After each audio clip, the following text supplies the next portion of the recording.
this week will focus on future opportunities.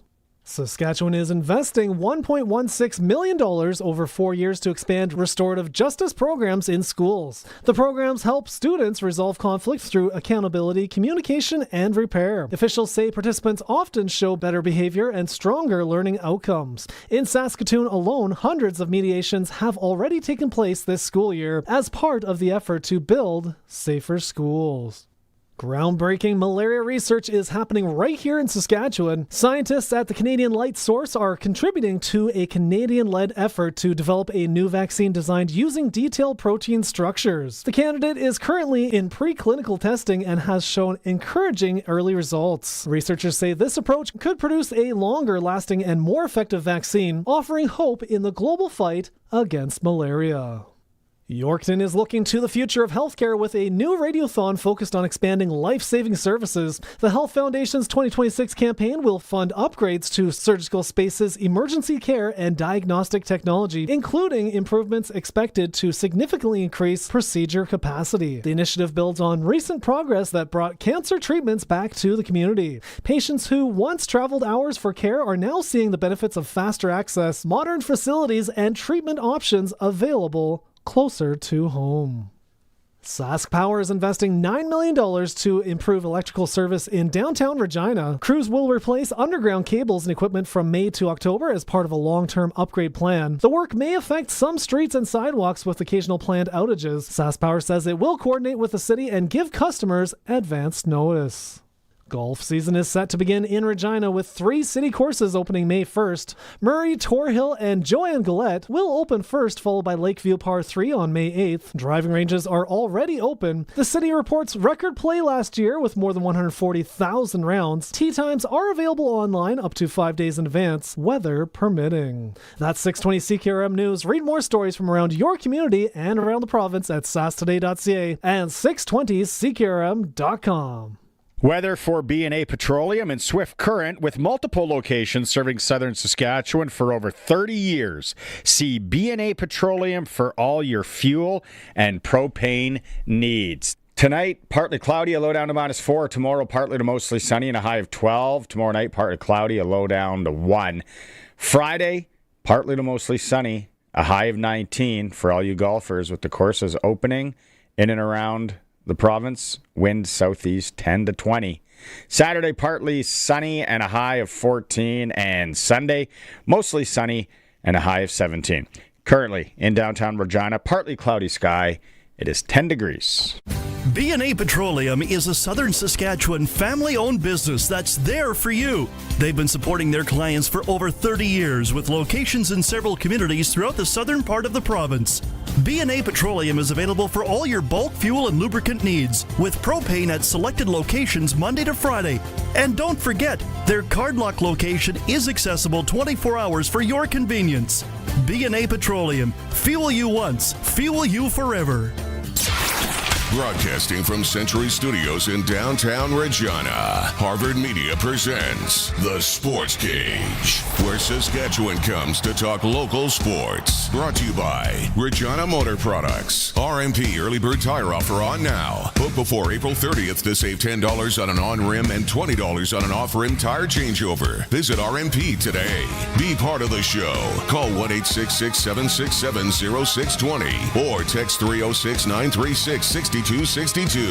The Sports Cage. Streaming at sportscage.com, our YouTube channel, and on the radio at 620 CKRM.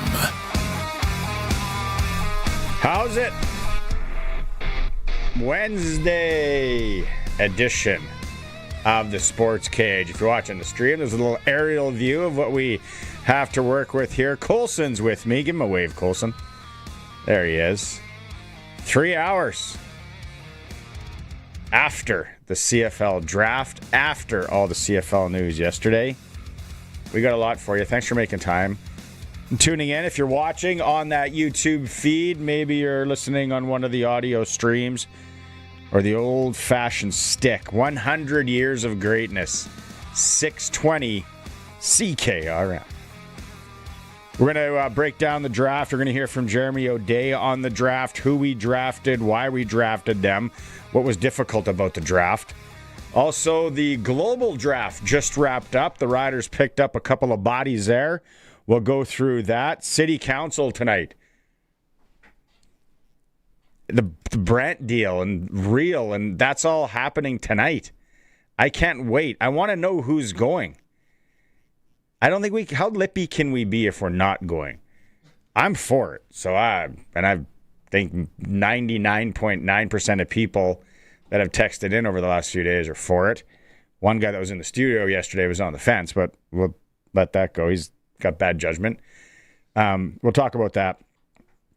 Luke Mullinder, football analyst, Grey Cup champion, former Michigan State Spartan, is going to join us at about 3:20 today. You know Luke's going to be opinionated. I got questions for Luke. Maybe some of you have questions for Luke out there. Hour 2, we got to shift to hockey. Big sport in this country. The playoffs are on. Our NHL insider with Eric Francis getting bucked in Ireland. We're going to go with Jordan Schmaltz. Jay Swish, he's been on the show before. Super opinionated. Fun guy. And he loves the CFL. Loves his Riders. Got a Pilsner jersey, right? That's right. He owns a Rider jersey. So J Swish 24, J_Swish 24. If you want to follow him on social media, he's got a podcast too. So we'll talk to him in hour 2. We got Sprinkle of the Day coming up. Last night, not so good for me. We rebound today. We regroup and rebound. Hour number 3. If you're watching the stream, you see the hat I'm wearing. Love this organization. The new head coach and general manager of the Swift Current Broncos will be with us. Dave Thomas and Mike Pinball Clemens just had a little chit-chat up in Saskatoon. We're going to hear about that in hour 3 and more coming up. All of our guests join us on the Western Pizza guest hotline. Western Pizza, have you seen the pizza? With some NFL football tonight, maybe the kids are running around. Maybe you got a basement suite and you got nothing, I don't want to cook. Western Pizza, pickup specials. If you don't like the pie or you're not feeling like the pie, how about a salad, souvlaki, lasagna, on and on and on. Western Pizza guest hotline is how everyone joins. And then you participate, which some of you already have, Prairieland Rentals text line. Prairieland Rentals, 600 Albert Street. New Husqvarna line of lawnmowers and blowers and all that stuff is now in. So if you don't need a rental, you want to buy 600 Albert Street, deal with the owner. They also have the robotic lawnmowers. If you just want to sit back and let a robot cut your lawn. There's the tagline right there. Let a robot cut your lawn at Prairieland Rentals. 936-6262 is that number. All right, so the draft. Crapshoot, right? But Luke's got to be happy. Malcolm Bell was our first selection. What time did they end up making that? Because I was staying here. I was sticking around. I was going to go on, do the live sports, Colson, and then sports came and went, and we got into other programming, which we can't bump. What time did that actually happen? 6:10, 6:15. Oh, so we were close. Yeah. So it was into the second or third song of the hour. We were close, and then I was like, offensive lineman, maybe a defensive, and no, they went with a defensive back from Michigan State. So you got video of it too. Look at Colson on the ball. Where's number 14 for Michigan State? He's 6'2", 188. Look at him on the blitz there. He's got some jets, too. Played 12 games, making 11 starts as a senior with Michigan State. Earned career high in tackles, 49 tackles, 5 for a loss. Team high 6 pass breakups, added 1 sack. He's from Montreal. He lined up for a career-high 717 snaps at cornerback. Most on the team. He recently accepted an invite to attend rookie minicamp with the Cleveland Browns. Oof. I like it. But what the heck do I know? Like I said, I think a lot of you out there yesterday too, you were like offensive linemen or defensive linemen, maybe a D end and all that, and they went off that. They surprised us and went with a defensive back. If you missed it earlier, Jeremy O'Day talks about the draft pick. Malcolm Bell, he's a long corner, played at a high level at Michigan State. Very good coverage corner. Obviously, when you look at our roster, how we're constructed, we're starting with two DBs, going into camp, and just liked a lot about him from his tape and going through the interview process. And so, just a good player that played at a high level, and like I said, he's got length and speed. Length and speed at corner. That's not a bad thing. And then the second pick out of Alabama State University, D-Lane Jute is his name. Wide receiver. I was like, I was wrong on the offensive line. First round, I was wrong on the pick in the second round. That was 18th overall. He spent, like I said, at Alabama State, 28 catches, 422 yards, 4 touchdowns over 12 games. Spent the previous 3 years at Wofford College. Never heard of it. Where he caught 56 passes, 772 yards. Completed the 40-yard dash. Here you go. Guess his 40-yard dash time, Cole. I know it's tough. 4.56. Ooh, you're close for Jute. He said it says 4.6, the CFL Combine. Right. And he's from Lévis, Quebec. Let's hear about what Jeremy O'Day had to say about Jute. Yeah, so he's a receiver that we kind of liked kind of from the beginning, someone we went back and looked at multiple times, and different from the receivers that we have that are, a little bit bigger, but he's, a fast receiver, willing blocker, can do a lot of different things with him, and kind of how we're set up, see that he can play in multiple spots. Okay, I'll bite early on the Prairie Land Rentals text line, Jeffrey. 1 or 2 O-line injuries could really screw up the Riders. Hot tip. 1 or 2 O-line injuries can really screw up any team if they're key. We saw it last year, and we thought we were deep at offensive line. We saw it the year before. But while we're on the subject, Riders made a signing today. Cat by the name of Percy Lewis IV. Not to be confused with Percy Lewis III. He played his senior season at Ole Miss. Get this. Are you guys ready for this?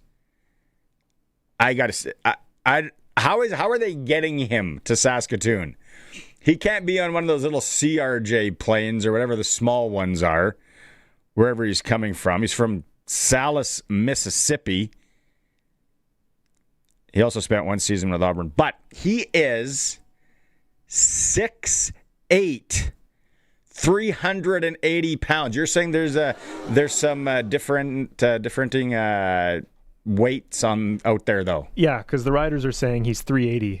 I saw 3 Down was reporting that he's 391. I mean, 11 pounds. Either way, this is a humongous human being. Wow. 6'8", 380. Now, I'm curious if Luke's ever gone up against a guy who was like 6'8". Well, let's ask him when we get him on. The one thing that I noticed here, he's young. He wasn't drafted NFL or given a look at an NFL camp yet. So, began his collegiate career at a small community college in Mississippi Gulf Coast.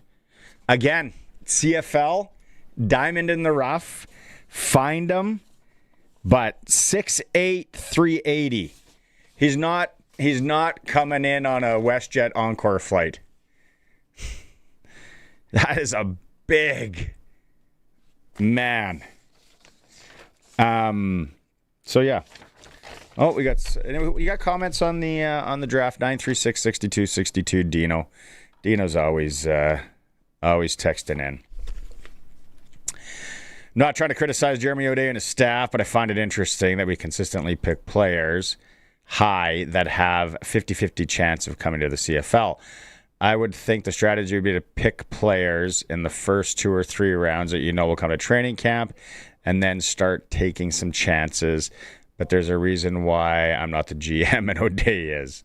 Dean, I get what you're saying, Dean. I think it is such a calculated risk. Are we safe to say that? Calculated risk across the board. And as you know, I'm a bit of a gambler. Brendan Sorsby style. But I don't know. How much due diligence do they do? Like, they got to have some intel on if these guys wear these guys. Like, so I don't know, like Malcolm's going to go and get a crack with Cleveland. I don't know much about the Cleveland secondary, but I think we all know Cleveland stinks. So maybe he's got a chance of sticking around there. So I think their draft tag this year was they need every position but defensive tackle, which is where they have Myles Garrett. So they need everybody but Myles Garrett. I still can't believe he stayed there. The other pick, what do we get him in the 6th round? 6, Albert Reese the 4th. 5 years collegiate with Mississippi State, 48 career games, 22 starts. As a senior, he played and started in all 9 games, including 7 starts at right tackle. So this is the guy. He had strong play, earned him an invite to the 2026 American Bowl All-Star Game.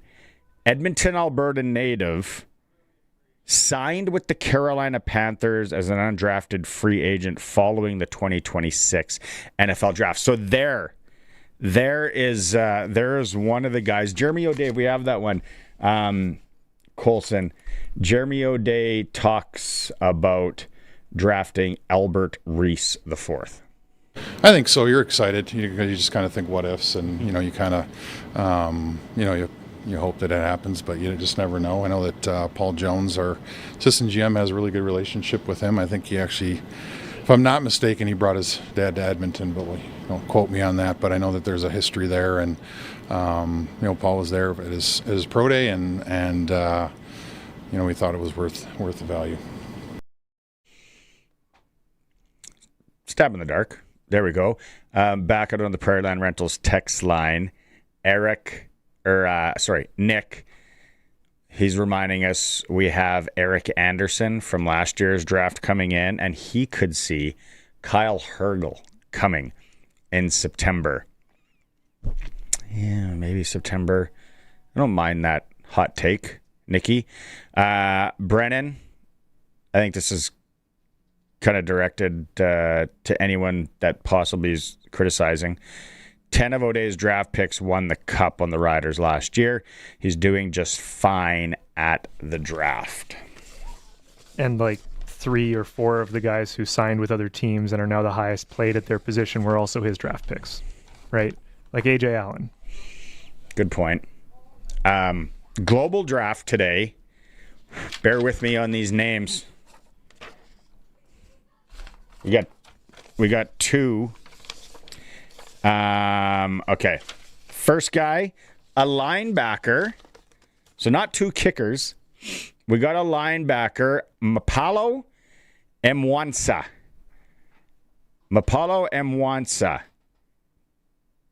Played in the player pathway program after signing with the Carolina Panthers as an undrafted free agent. That's what you were talking about, Colson. Spent the season on the Panthers practice roster, suited up for 3 preseason games. That's not bad. 22 years old, from Peterborough, England. Literally joined the Great Britain national team in 2024 and played for the Nottingham Caesars. of the BAFA National League Northern Premiership. Glenn's familiar with that league. That's the highest league of British American football. Mwanza helped the Caesars win the 2024 Division 1 National. It's an interesting pick. You know, like Luke loved Habakkuk Baldonado. Habakkuk Baldonado. Baldonado, right from jump. I remember that camp 2 years ago. He loved him. So Luke's got a good eye for that. See what he thinks in that. And then we did sign a kicker from the University of Hawaii. Comes via, where is it here? Japan. Yeah, this is crazy. Second round, Kansei Matsuzawa. Played for Japan, or played for Hawaii. Some really good stats. First team All-American West selection. It said where he's from in Japan here. Just gonna read. That's first ever draft pick from Japan. I'm not sure. Ichikawa, Japan. That's where it's got to be for the Riders. For the Riders, good chance. I'll check with Rob Vanstone on that one. But there's a lot of smart listeners out there. Have we ever drafted anyone from Japan in the global draft? I know some of you saying, shouldn't you guys know that? We can't research everything. It's difficult. But so a couple in the global draft. We pick up a mountain of a man in Percy Lewis 4. Then all the draft picks. Interesting day. Oh, and then all that other jazz yesterday that came down with the CFL. Well, they were getting ripped on doing it on draft day. I don't know if I've had 24 hours or whatever to sleep on it and think about it. Like a lot of people, a lot of lazy takes out there are saying, well, only one team doesn't make the playoffs. Why do you even have the regular season? You're all smarter than that. You're all played athletics or been around it. You don't want to finish 8 in this bad boy. Talk about a gauntlet. Oh, who made that? Curtis whipped that one up. If you're watching the stream, Curtis did make that. That's actually not a bad looking t-shirt. My team finished 9th in the CFL, and all I get is this lousy t-shirt. Should say t-shirt, but shirt. Good job, Curtis, on that one. Man, there were some comments coming in, though, of people, and kind of poking fun. Drastic stuff. I'm never watching TSN again, canceling my subscription. No, you're not. Don't lie. It's like the I'm never shopping here again skit. Or Flaming Moe's Tavern, Simpsons episode. Canceling season tickets. There's some comments about that. No, you're not. You're not. And a lot. I'm actually surprised. I'm surprised how many people are like, well, just Americanizing. We're just getting closer to being part of the U.S. and the American games coming back up here and all that. And no. Has anyone ever named 3 people that want the CFL in the U.S.? Has anyone ever done that data? Who wants it?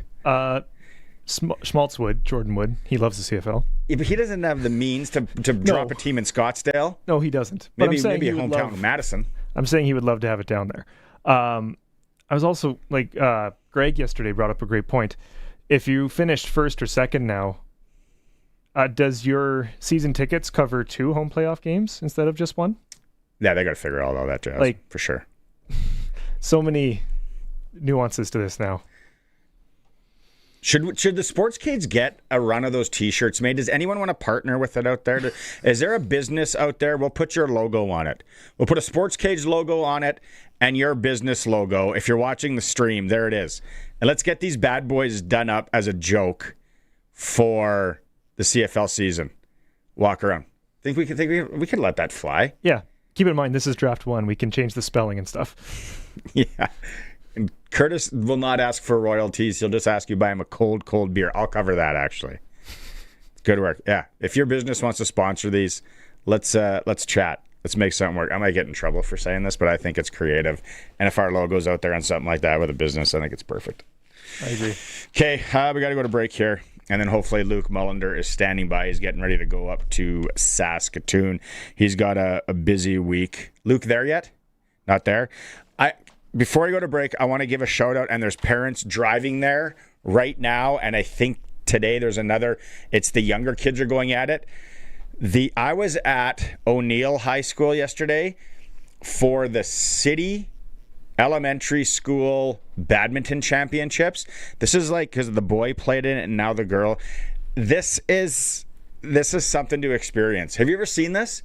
There's hundreds of kids. They got 2 gyms going. They got brackets of different divisions, and they're just sizzling through. And it's double knockout. So if you lose, you're waiting. It's like the All Valley Karate Championship, except that was a single knockout. Daniel LaRusso, shout out. And then you get called up, and then you got to go to your court and play. First year, I was like, this is really cool. Didn't have to stay that long. Second year, okay, went a little bit deeper. So last night, it was my daughter. I'm proud dad. My daughter does not have her own badminton racket or shoes. She borrows everything from the school. She loves it, though. Who doesn't? When you're a kid, you love badminton, I think. Everybody does. Playing against kids that are unreal, that play it for, like, they go to spring tournaments like we go to spring hockey tournaments. She lost in the city final. Silver medal. Unbelievable. Proud dad. But I'm just saying, all the parents that are there and all the parents that are going today, what a ride. What a ride it is to go to the city badminton championships at O'Neill. Good job to all the teachers. Oh, the work they put. I say to my wife, who's in the field, I say, obviously they don't get paid for this to be here till 8 o'clock and run around and all that. She's like, no. She's like, and you get a day off after 80 extracurricular hours. Oh my word. 80. I thought she was joking. I was like, no. Like there's countries where they make sneakers that have better plans than that. No one's taking that bet. What is that, 1 to 10 odds? No one's taking that. 80. You want a day off? We need 80 out of you. Oh, good job, teachers. That was it was really cool. Congratulations to everybody as well. Okay, Luke Mullinder's coming up. Sportscage streaming through our YouTube channel. It's for Regina Motor Products. We'll be right back. This is Country Gold with Steve Harmon, your home for the country hits of the 80s, 90s, and 2000s. Hello, I'm Steve Harmon, inviting you to join me for Country Gold. Each week we play country favorites from the 80s, 90s, and 2000s, and we check in with the stars who made them, too. This weekend on Country Gold. Country Gold, brought to you by Trent Dickin and his experienced team at Flooring Superstore. Saturday mornings at 6 and Sunday afternoons at 4 on the Voice of Saskatchewan, 620 CKRM. You cut the grass, we'll cut the deal at Brandt Agriculture. Get 0% financing for 84 months, plus cash rebates and bonuses on select John Deere turf equipment. Save on compact utility tractors, riding lawnmowers, and utility vehicles. Get it from people who get it. Offer ends April 30th, 2026. Some restrictions may apply. See dealer for details. If you've got a Steelcraft garage door, you've got a door with parts manufactured and assembled right here in Canada. A door with better insulation and seal, plus a warranty you're probably never going to use. Combined with a LiftMaster opener, it's the right choice. And if you don't have a Steelcraft garage door, you should get one. And a LiftMaster opener. 100% made by Canadians for Canadians. Steady, tariff-free pricing and great quality, no matter what. Steelcraft door, Steelcraft door, Steelcraft door. We offer more. If you're thinking about a landscape project but not quite sure where to start, hi, I'm Sean from the Rusty Shovel Landscape Shop. That's why we built this place. We help you make the right calls, from choosing materials to understanding how it goes together, so your project turns out the way you want. Whether it's paving stones, retaining walls, or irrigation, our team will help you get it right the first time. Stop by our showroom on the East Vic Service Road or visit therustyshovel.ca. Great projects start at the shovel. The Rusty Shovel Landscape Shop.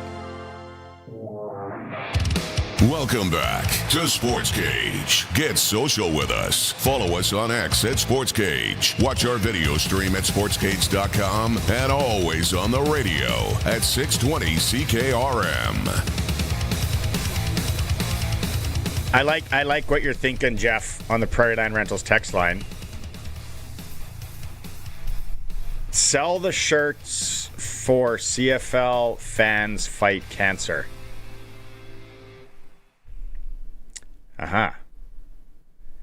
He wants me to tell people or quit telling people what they do or don't feel or think.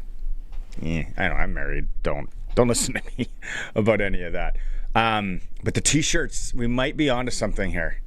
Might have to make this work at some point. Curtis, tell us what you think if you're listening to the show. Okay, Western Pizza tonight. Why wouldn't a guy or girl? No need to cook. Let's go out on it. Joined by our football analyst, Grey Cup champion, former Michigan State Spartan, eight handicap and dropping, Luke Mullinder. I think for golf they would just say handicapped and dropping. But like as I know, because you're not like a big draft guy, you're kind of like, but then you see some alma mater, you see some of that forest green or whatever color green that is, get drafted first overall.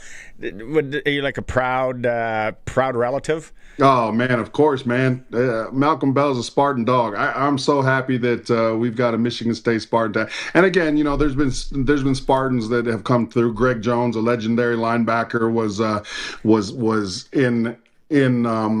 in the Riders organization when I first started out as in the football media side of things. But I'll tell you what, man, I'm excited about Malcolm Bell. I think he's a high IQ player. Obviously, you got to be a smart guy to be playing in Michigan State football, but he's going to be a tough kid. And there's obviously a place for him on the roster, right? We've got some Canadian DBs. You've got a starter in Tavon Campbell, and I think he's a guy that's going to come in here, contribute on special teams right away, and we'll see where it goes. But again, I think the overall message that you got to give to these kids, regardless of whether you were picked in round 1 or round 8, it's not about where you were picked. It's what you do with the opportunity once the door opens. And I'll tell you what, though, man, Malcolm Bell is going to kick down the door once he opens it. Doesn't worry you that he's going to Cleveland Browns minicamp? No, because I mean we've seen this a ton, right? And I think this is just one of those deals with that you have to understand when it comes to the Canadian Football League draft, right? Some guys get down there and stay down there. Some guys are going to join you in September. Some guys are going to go through minicamp. I've seen all three of those happen, right? I mean, you look at Keith Sholigan when we drafted him a long time ago. He went to OTAs and then was cut, right? You look at Kyle Hergill, who was drafted a couple years back that I was like, oh man, I'm stoked. I can't wait till this guy gets to camp. And I looked on the New Orleans Saints roster and there was like 10 guards and I'm like, yes, no way this kid's making the roster, and of course he made it, right? And he's doing well. So it's always going to be a crapshoot. You look at a guy like Dakota Shepley, who you might get here, a couple years later, but you have to take the guys that you think are going to benefit and help your ball club, right? And you can't sort of get stuck on will or won't he be there. I can understand if it was a guy like Akeem Mesidor who got drafted in the first round. You're never seeing him. Right? Like the kid from Manitoba a few years back, everybody knew you're not seeing him, right? And even with some of the guys that do last, and when you do get them, they're vets by then, and like a Christian Covington comes to mind, right? But again, I think that Malcolm Bell will actually will be here at some point, and I can't wait, man. And we're going to welcome him with open arms. I was texting back and forth with former defensive back Vincent Donaldson, who's also a Spartan dog, who treats me like family, and that's how we're going to treat Malcolm when he gets here. Do you think, because someone messaged in a little bit ago, it'd be such a crapshoot at times, but there's got to be some intel and the amount of work that goes in that they find out, some little tidbits on, okay, he might be coming up, or, because it looks like way down where this Albert Reese in the 6th round, probably going to be in the NFL, but you take a flyer there. In the first couple rounds, Luke, maybe what we don't know, there's got to be a lot of work and intel put into it. I think you do a lot of work, and I think you balance it out, right? We have to remember that when it comes to the Canadian Football League, our draft is a developmental draft. In the NFL, the rounds 1 to 3 are we're picking you and we expect you to play. It's not like that in the Canadian Football League, right? Very rarely do you get. I mean, you can go back to the years, 22 years or whatever it was when I first came into the league, right? I mean, you could probably put a cool stat together that showed that not a lot of guys end up contributing right off the bat, regardless of what round they're taking in, right? So then I think that you do have to weigh the balance of which organization is this kid going to, who is in this organization, right? And what does this organization look like in terms of the players that and the position that he plays right now, and then you make your analysis. But again, I don't think and the Canadian Football League has to be able to deal with this challenge because, quite frankly, the talent level is so much better in Canada right now. There's so many more guys going down to the NCAA. When I first started playing football, you just getting to the NCAA was a big deal, right? These days it's an expectation and it's nothing, you know what I mean? And that's fantastic. It shows that we've developed as a country, and it shows that our coaching programs are working. It shows that our players are doing the right thing because they're making an impact. And we saw it this year with Mesidor being drafted in the first round. And now you see a myriad of players in the CFL draft that are from NCAA schools, right? And the guys that are coming from the U Sports schools too, they're a lot better. So we're in a really good spot, and you just have to adapt. And I think that that's probably the theme too with what we'll talk about when it comes to the playoff changes in 27. Oh yeah, we're going to get to that in a bit. Anything more on the draft that you wanted or any of the guys that we take? Anything else jump out at you? I think that I was really glad to see that we went heavy on the offensive linemen. I mean, you look at I think that, again, when you have a coach like Coach Edwin Harrison, who has now proved over the course of 2 years that he is fantastic at getting guys prepared, I think you can invest a little bit more in some of your O-line depth. And quite frankly, I think that we've got some existing depth on the roster that does need a little bit of a push. You got another wide receiver. Jeremy O'Day has been fantastic at drafting Canadian wide receivers, right? So that's something cool. But again, I'm pumped to have Malcolm Bell, Michigan State Spartan, coming into the organization, man. It's a good day. How about this? And I think Colson's question was, have you ever played with somebody this big? But the Riders signed an offensive lineman today, Percy Lewis. No, the answer is no. No, that's the answer. No. That is, dude, 6'8", 380 pounds with a 9-foot wingspan. Come on. What are they feeding the kids down there in Mississippi? That's not regular grits and cornbread. That is, that's not the sausage and gravy diet that I'm used to at Michigan. Like, there's no way. We've seen big offensive linemen here in Riderville over the last decade. We've seen guys, but again, you've just got another what are those towers out there? The hill towers? Yeah, you just got another hill tower walking around in a green jersey. Like, imagine Gordy Gilroy's job of outfitting this guy. You don't come across a lot of size 7XL football jerseys. Like, this is a massive dude now. You got to take it to Chow's Jean and Top and get the extenders put in the jerseys like we do for the spring hockey when we don't want to buy. But this is a serious question. Like, how is he getting here? I hope they're not trying to stuff him on one of those WestJet Encore flights. Oh, could you imagine? Just especially coming from Mississippi? Like, yeah, your connecting flying's a little Havilland Dash 800 or whatever. Yeah. Bombardier. And by the way, this is not a shot at people from Saskatchewan, but there's not a lot of room on those small planes now. Like, when I get on those planes, I'm not the only big guy on those planes now. Okay, so now this guy comes in. Let's say this again: 6'8", 380 freaking pounds. with a 9-foot wingspan. It's a Tyrannosaurus walking around out there is what it is. But a Tyrannosaurus with like long arms, like long deadly arms. Like this is crazy. It's crazy to me. I've played when I was in college. I mean, Robert Gallery was a massive dude. We played Richie Incognito, but he was just kind of wide and just burly and tough.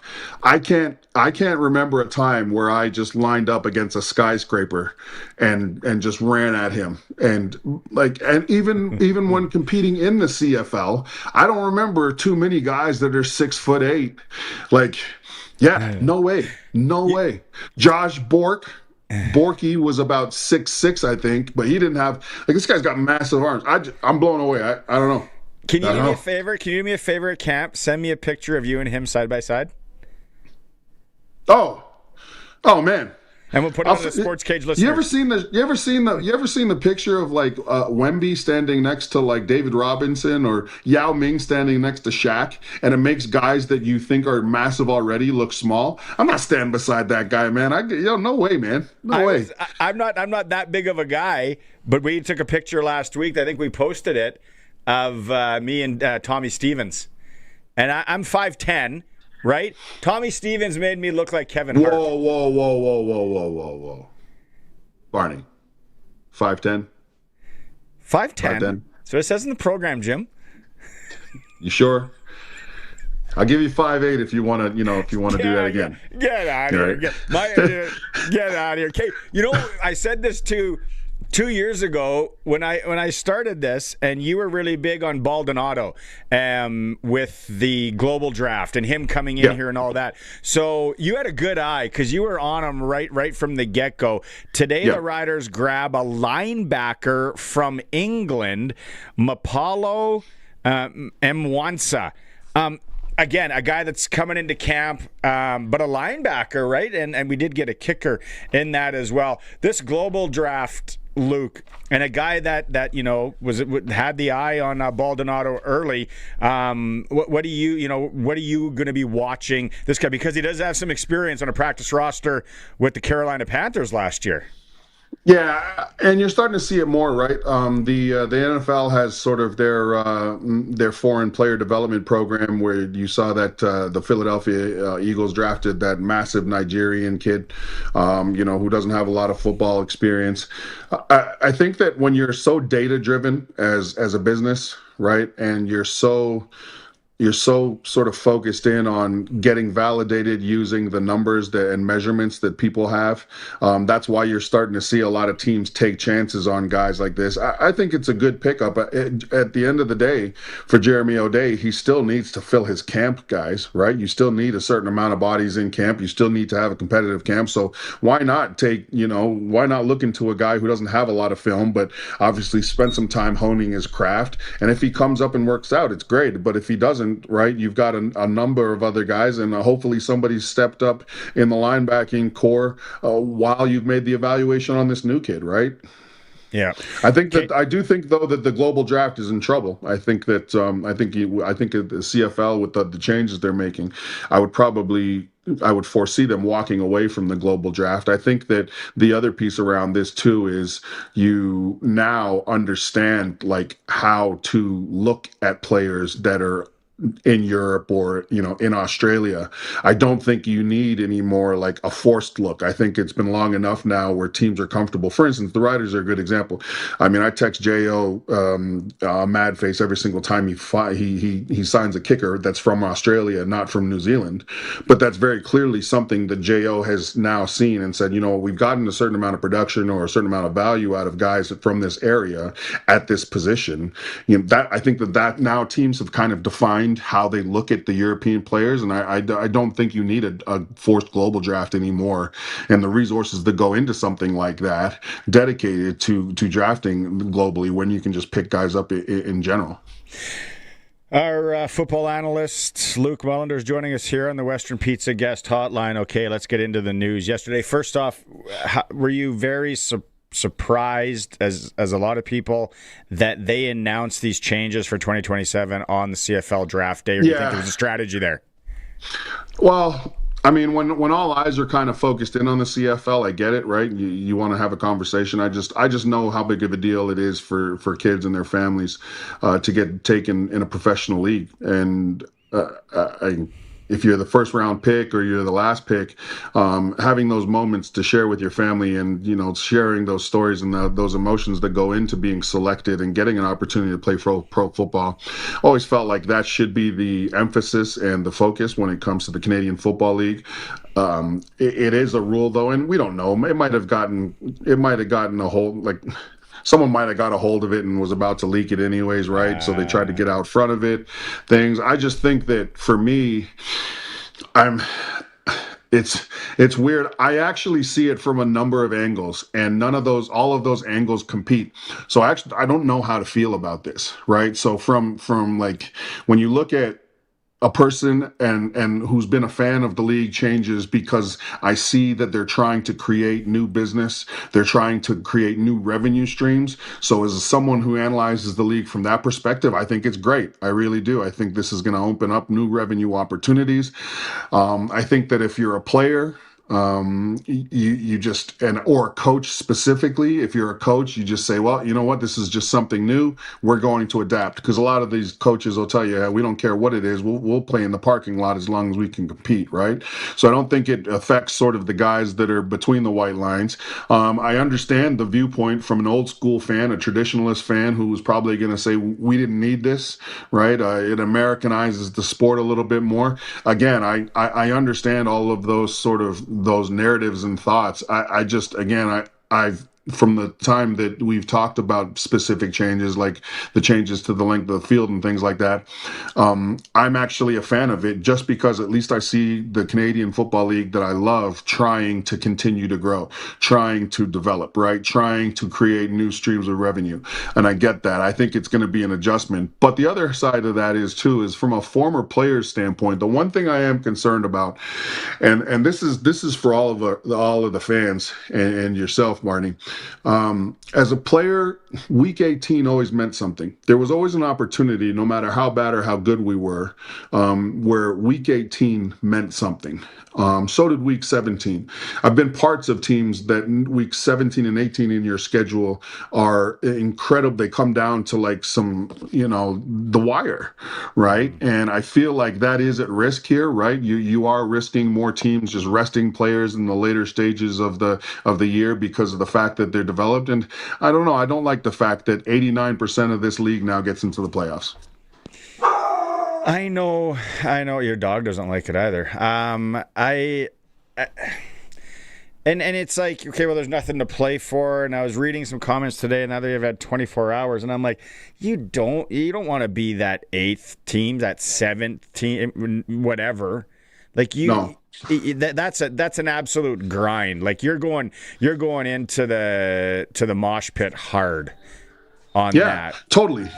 But again, I think that there's going to be a lot of people that, I've just said 89% of the league going into the playoffs is crazy when you think about it like that, right?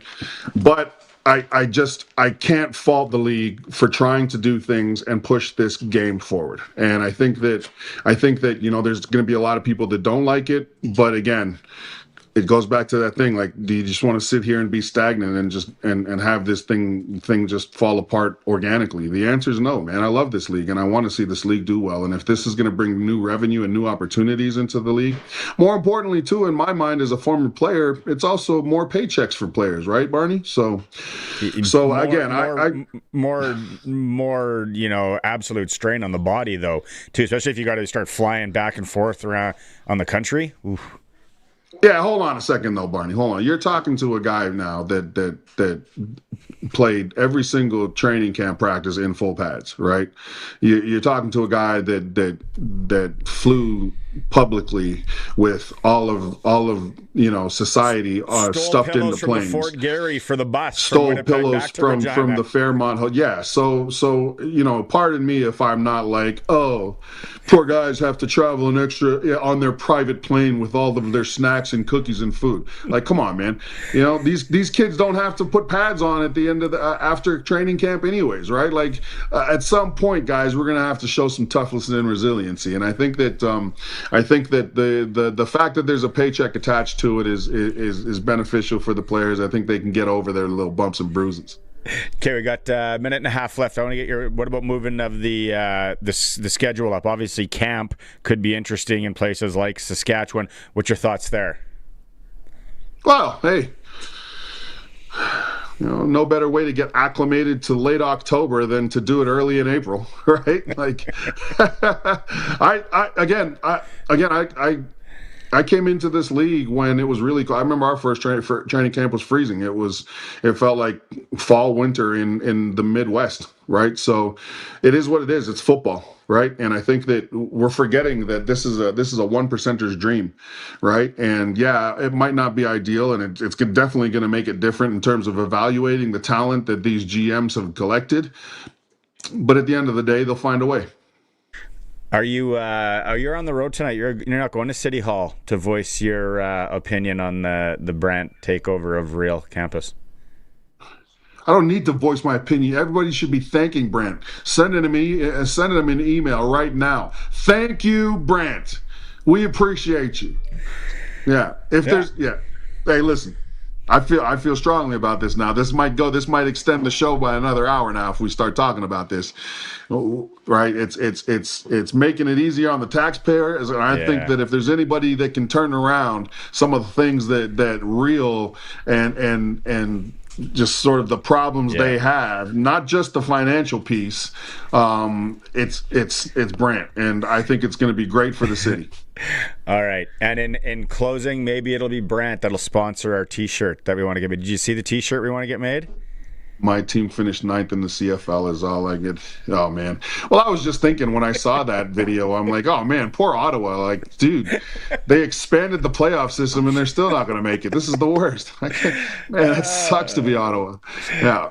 Just remember, man, I don't know how to feel about it, right? But at the end of the day, 89% of the CFL teams now make the playoffs, and that's right. Travel safe up to Saskatoon. Appreciate you doing this before you leave, and make sure you get that picture beside Percy Lewis. Oh, I'm going to, man. Yeah, well, you're not going to be able. It's not like I can miss him. I could take a selfie right now. I could take a selfie out on my balcony right now, and somehow he'd be in it. That's how big he is. And ask him how the flight was. Ask him how the flight was. I'm curious on that. Percy's the only guy that Chuck Norris was afraid of. Like, that is big. That's serious. Like, you're not messing around with that. All right, buddy. Talk to you next week. All right, man. Peace. There he is, our football analyst. He's on our broadcast team. Grey Cup champion, Luke Mullinder. We got to go to break. We're up against the clock. It's the Sportscage on the home of the Riders, 620 CKRM. The auction calendar is stacked at Ritchie Brothers, and an exciting Regina auction is happening May 28th. Visit their website or Regina location to view a wide variety of used heavy equipment from top brand manufacturers. You won't want to miss this great opportunity. Head to rbauction.com/Regina to sign up and be ready for the auction. Again, that's rbauction.com/Regina. When you play Sports Select, you're part of more than the game. You're backing over 12,000 sport, culture, and recreation groups across Saskatchewan funded through Sask Lotteries. So go ahead, make your picks at sportselect.com, generate your QR code, and lock in your bet at your local Lotto Spot retailer. Every play is 100% legal, and every ticket supports your community. Sports Select. When you're ready to play, bet on the original. Must be 18 plus. Please play responsibly. You cut the grass, we'll cut the deal at Brandt Agriculture. Get 0% financing for 84 months, plus cash rebates and bonuses on select John Deere turf equipment. Save on compact utility tractors, riding lawnmowers, and utility vehicles. Get it from people who get it. Offer ends April 30th, 2026. Some restrictions may apply. See dealer for details. You can feel it. The snow's gone, the sun's out, and you're ready to get back outside. Hi, I'm Sean from the Rusty Shovel Landscape Shop. This is when everything starts coming back to life. Firing up the sprinklers, cleaning up the beds, adding those finishing touches you've been thinking about.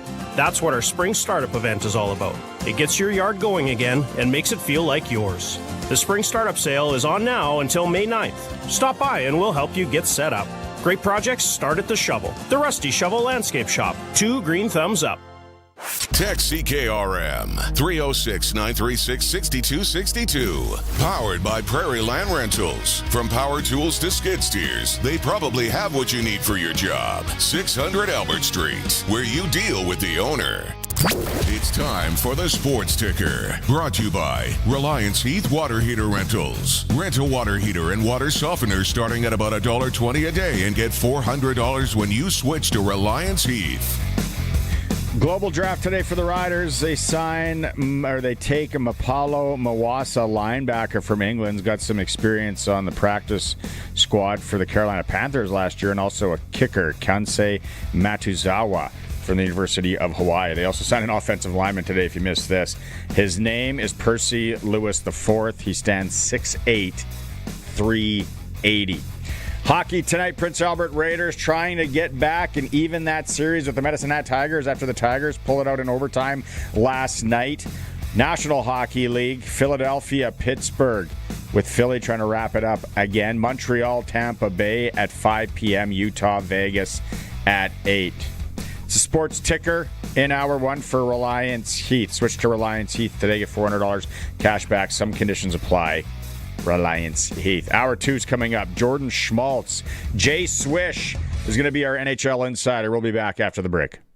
The Country Music Rewind with Colin Lovequist. Make sure you swing by and join us. The year is 1988. It was a leap year at this time, and the country charts were hotter than a wood-burning stove. We're going to get to the 25 biggest hits for this time period, 1988. The Country Music Rewind with Colin Lovequist. Brought to you by Crawford's No Frills. Saturday afternoons at 4 and Sunday afternoons at 1 on Country's Greatest Hits, 620 CKRM. If you've been putting up with cold showers and hard water that makes everything feel like more work, stop waiting. Reliance Heath makes it easy. Rent a water heater and a water softener starting at about $1.20 a day and get $400. That means hot water when you need it and water that just works better. No big upfront costs, no hassles. Visit waterheaterrentals.com to get the offer. Call on Reliance. Limited time offer. Terms and conditions apply. See website for details. Sask Lotteries has over 50 years of winning behind us. And you know what that means? Lots of winning numbers. Numbers like over 1,200 organizations funded and 12,000 plus groups supported. $6 million given away annually in community grants. And the winningest number of all? $1.4 billion given back to the people of Saskatchewan through sport, culture, and recreation. And we're just getting started. Learn more at sasklotteries.ca. Don't miss the biggest Trex composite decking sale at Freeze Tallman. From May 4th to 16th, save 15% off in stock Trex composite decking. Perfect for your home or cottage. Even our friend Mr. Bunny knows Trex aren't just for kids. He tried hopping on the old wood deck? Well, he's sticking to Trex now. Freeze Tallman will deliver to your house or cottage. Visit freezetallman.com and hop on this sale before it's gone. Freeze Tallman. Locally owned, family grown, rooted in our community for 70 years. Bill just called. He said the Thompsons are going already. Really? Here I am. I'm still deciding if I should replace my openers. Morning, gentlemen. Looking for Dave. I've got your new openers. He brought Andrew. Time to listen. Follow me to the farm. I'll show you how to install them so your field's ready before anyone else. Don't wait to fall behind. Check your openers and get expert help from Andrew or your local Dutch dealer. Dutch Agriculture. Precision where it counts. Visit DutchOpeners.com. Dutch Agriculture on farm for you. Thinking about tackling your own landscape project this year, but not totally sure where to start? Hi, I'm Sean from the Rusty Shovel Landscape Shop. We work with DIY homeowners every day, helping you figure out what to use, how it all goes together, and how to avoid the stuff that can trip you up. Whether it's a patio, artificial turf, sprinklers, or adding some lighting, we'll help you make the right calls. Let's build a plan together. Great projects start at the shovel. The Rusty Shovel Landscape Shop. 2 green thumbs up. This is 620 CKRM Regina, the voice of Saskatchewan, a Harvard media station, streaming everywhere at 620ckrm.com. It's 4 p.m. Good afternoon. Mix of sun and cloud and 10 degrees in Regina. I'm Denis Conroy from the Sask Today newsroom with 620 CKRM News for Bronco Plumbing and Heating, where professional service is guaranteed. They'll treat you right. 781-2090. Saskatchewan is investing more than $1 million over 4 years in school-based restorative justice programs. About $288,000 a year will support efforts to help students deal with conflict and bullying. Officials say the programs focus on responsibility, repairing harm, and building positive relationships. In Saskatoon, thousands of students have already taken part, helping support safer schools and stronger communities.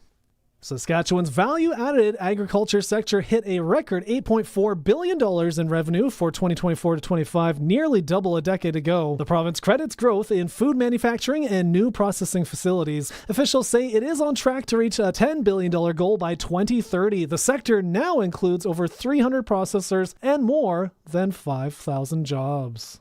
Saskatchewan researchers are part of a promising breakthrough in the fight against malaria. Scientists at the University of Saskatchewan's Canadian Light Source are helping develop a new vaccine using advanced protein imaging. The project, led by a Canadian research team, is now in preclinical testing and showing strong potential. Researchers say the approach could lead to a more effective vaccine, with long-term hopes of reducing the global burden of malaria, a disease that still claims hundreds of thousands of lives each year. Yorkton's healthcare push is gaining momentum with a new radiothon focused on faster, closer care. The Health Foundation has launched its 2026 Airwaves for Health campaign to expand surgical capacity and improve emergency services. Plans include upgrading the endoscopy suite to add up to 600 procedures a year, plus new ICU and ER equipment. Organizers say it builds on last year's improvements to local cancer care. Sask Power says it will spend $9 million this year to upgrade downtown Regina's electrical system. The work is part of a multi-year plan to improve power reliability and increase capacity. Crews will replace aging underground cables and equipment between May and October. Sask Power says much of the work will take place along streets, sidewalks, and alleys. Officials say disruptions will be limited and that the upgrades will support growing business and residential demand in the city's downtown core for years to come.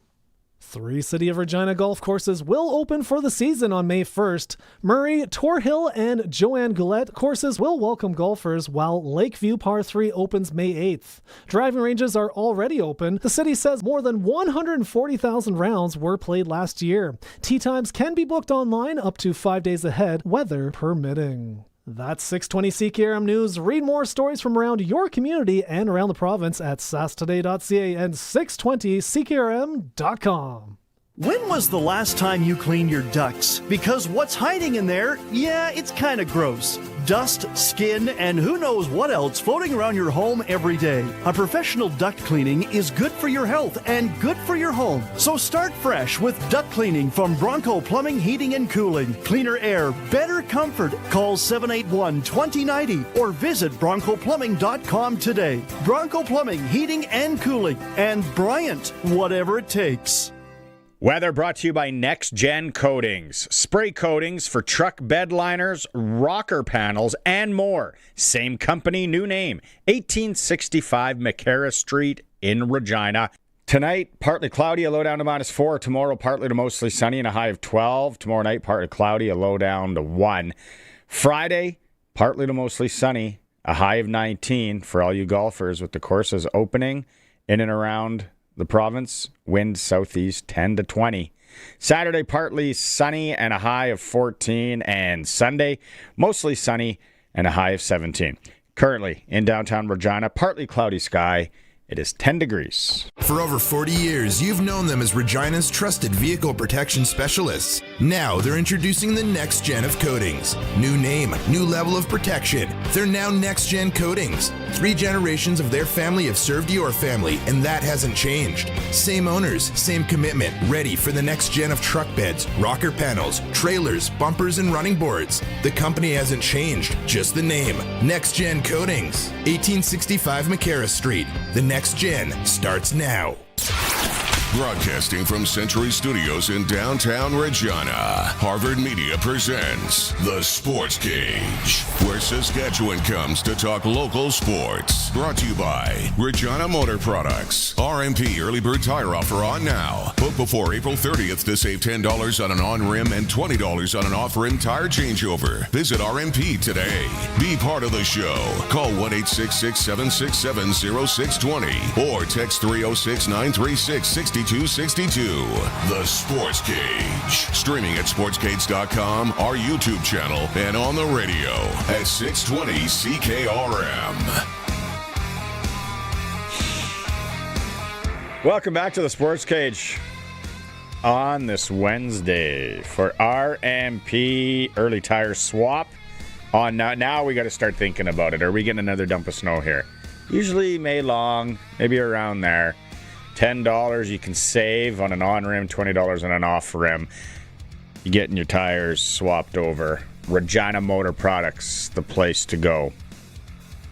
Prairie Land Rentals text line is buzzing still with people on the CFL changes front and what's going on there. I'm wondering about Edmonton Oilers fans after last night. We're going to talk to Jay Swish here. He's going to be our NHL insider today in a bit. I missed most of the game because I was at the City Elementary School Badminton Championships, which was awesome. Good job again to all the teachers that are putting that out at O'Neill. I watched the third period. Anaheim down 4-1. But I thought they had a lot of chances. Connor Ingram did play pretty good in goal. Again, I didn't see the full game. He obviously is going to start tomorrow in Anaheim. Connor McDavid was a game time decision. Is that for real? Or were they just some gamesmanship there? I saw post game. He said he was good to go the whole time. So all I know is the way that Connor McDavid is playing when I watch him. There is no way he's getting through another 7 games if they get through this round. 4, maybe. Something don't look right with 97. But they're getting scoring and they're getting contributions from everyone there. Sprinkle of the day for Sports Select. SportsSelect.com. Make your picks online now. Generate a QR code and scan like I did this afternoon. We got 3 on the NHL docket tonight. I know there's NBA going on too, Colson. If you want to chime in on the NBA front, Toronto, Cleveland. Cleveland's a 9.5-point favorite. that sounds about right. Really? What's more impressive is looking at the circumstances of it right now. So the Detroit Pistons are the number 1 seed, right? Orlando's up on them 3-0 in the series right now. Mm-hmm. Like, Detroit's about to just get swept by the 8th seed. I was listening to some guys today that were talking OKC or the field at this point. Because OKC is... If we go to we can go to futures. We have the internet here. And we paid for it till 6 o'clock, so let's use it. NBA championship winner. OKC's 175. San Antonio Spurs are 5. Then the Celtics 550. And then really it's nobody. So, that's pretty. For a championship, like that's pretty. You can bet on futures on sportsselect.com, by the way, people. Stanley Cup winner, let's go to that. It's got to be Colorado. Yep. Colorado 315, then Carolina 37. There's some good value still. If you want to hit a future at sportsselect.com. Tampa Bay is next at 750. I do not agree with that. Watching Tampa Bay play, I like Minnesota. I do like Minnesota. I took them a while ago as a real dark horse. They're 1250. Oilers, Ducks way down 25-26. Dallas is 26. Love the futures. Okay, but as for tonight, though, if you're jamming home right now, you're thinking, probably going to pick up some Western pizza, pie, or lasagna or something. I should pull it up on my phone, generate this QR code talks about, and then go and play it. The first game, Montreal, Tampa Bay. Montreal is the dog on the road, paying $2.70 on Proline. The point spreads -1.5, and then 5.5 point over under. Oh boy, oh boy, oh boy. Ties 355 if it goes into overtime. Let's shelf that one for a second. Pittsburgh and at the Flyers. Are they under pressure now? What's Gritty going to do tonight? That's what I'm wondering. The guy's a party. He's a unit. 5.5's the over under there. I like the go into overtime 350 tie there. And then Utah, Vegas Golden Knights back behind MGM Park. Ties 365. If you think this could go to OT, drill that all the way. And then 5.5 is the over-under. Again, all the picks, sportselect.com. Generate a QR code, scan away, and go to your Lotto Spot retailer, and they will scan your phone, or if you print it off on a piece of paper, there you go. You got your picks. What? Vegas and Utah. I'm very curious to watch that game tonight.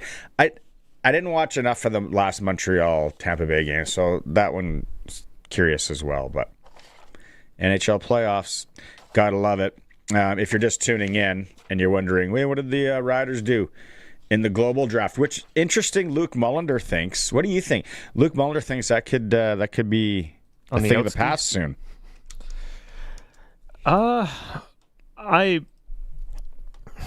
Luke is more knowledgeable about this than I'm ever going to be, but I would agree with him. I think it's this thing where it was a novelty, sort of to get global players and global attention on the CFL, and to get the GMs to pay attention to these global markets. But now it's kind of served its purpose, because they started with just one round, and then they bumped it up to 2, and I think 2 is too much. Yeah, you're going to get the Habakkuk Baldonados, you're going to get a Aussie or Kiwi kicker, but outside of that, you're looking for kind of a 1 in a million, which is probably already going to go to the NFL.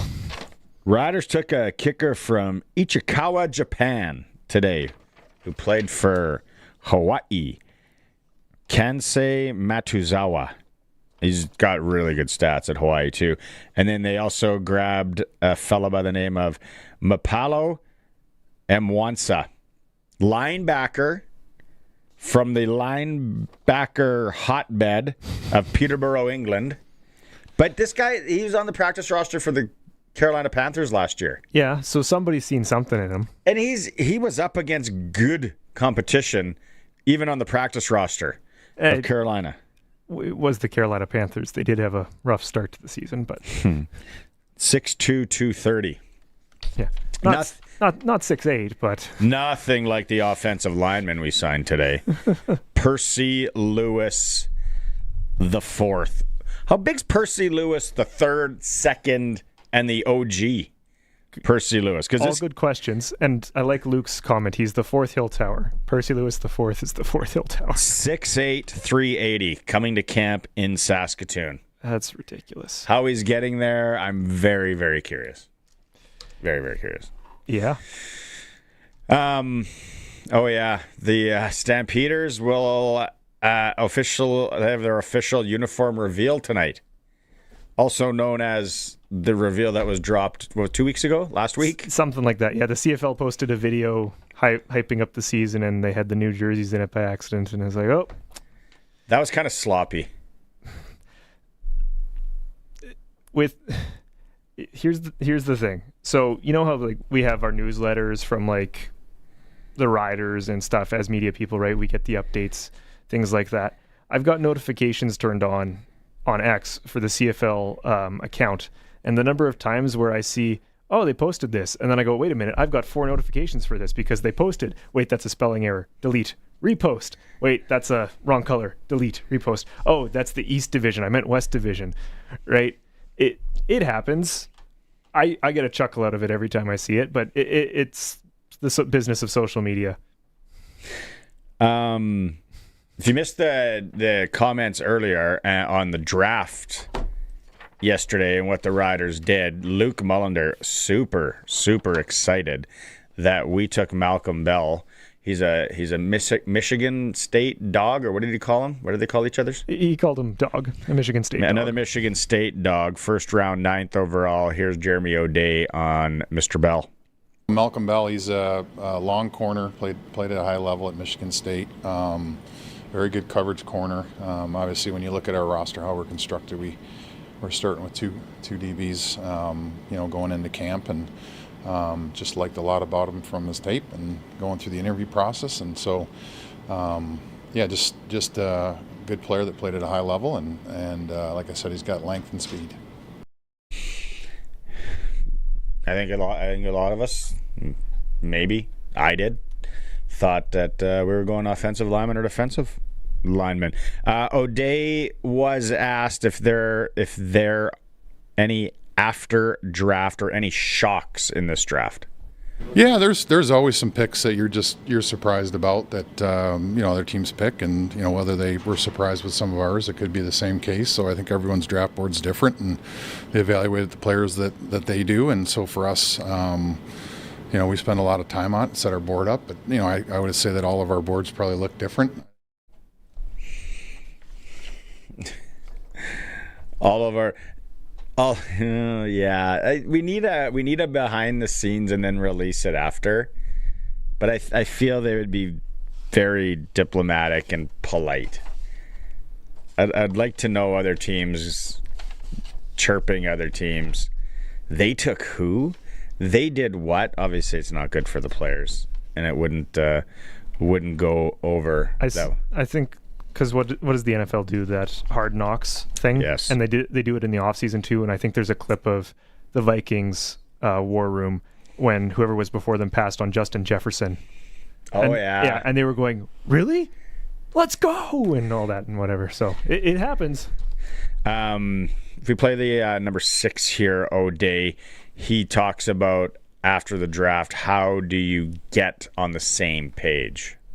Yeah, I mean, everyone has a different opinion, like I said, and so you try to talk it through. There is a lot of discussion, and you don't really know when those are going to happen. Some of them are kind of picks that everyone just says that's the pick, and everyone's good with it. And then there's more that are discussions, right? So, there's guys that we didn't think would be there. There's guys that we would hope to have been there, and they get picked right after we make a pick, right? So those are the ones you're like, we were on the right path with that guy, but unfortunately you can't pick them all. There's a lot of good players in there, and I'm sure every team's happy with the guys they picked. And then with everything and how it's going to shake down, this is this, and I didn't really grasp this on how the CFL draft moving before the NFL draft. I do not like that. I think that makes things so difficult. You're going to have so many burnt picks. That's how it used to be. They bumped it back. What was it? I want to say like 8-10 years ago. Do we know why they're doing I missed this. What's the benefit to doing it beforehand? Yeah. It's just because the season's moved up. You have to.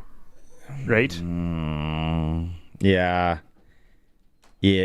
Yeah, I guess there's no way. There's no workaround there. You can't draft players in week 3. Draft them and then say you're coming tomorrow. We need you here tomorrow. We got a big airport. We got lots of flights. But yeah, he does talk about if he has any concerns with the draft moving up. Yeah, I haven't had a ton of time to digest the changes. Not really something that we really wanted to focus a lot on draft day. We're trying to keep working on the draft and, kind of living in the moment with that. But, definitely it's going to make it a lot more challenging. We're not going to know, where the NFL players are going to go. I think, some of the U-Sport players are probably going to be still taking exams at the time. And so it'll be a challenge, but, ultimately the change is made and we'll adjust to it. And, I always say that, every team's going to be in the same situation and they're going to have to do the same thing. So it's going to make it a little tougher on all of us. You're trying to project where the NFL guys will go before they go, which could be a challenge. Yeah, nothing you can do there. Everyone's in the same boat. really have to do your due diligence now. There's that'll be interesting to watch. Let's get into Clutch Performer, Colson. The Sportscage Clutch Performer for Keln Solar. Thinking about saving money by using solar power? Keln Solar is a local family company that can put solar panels on your home, business, or farm. KelnSolar.com.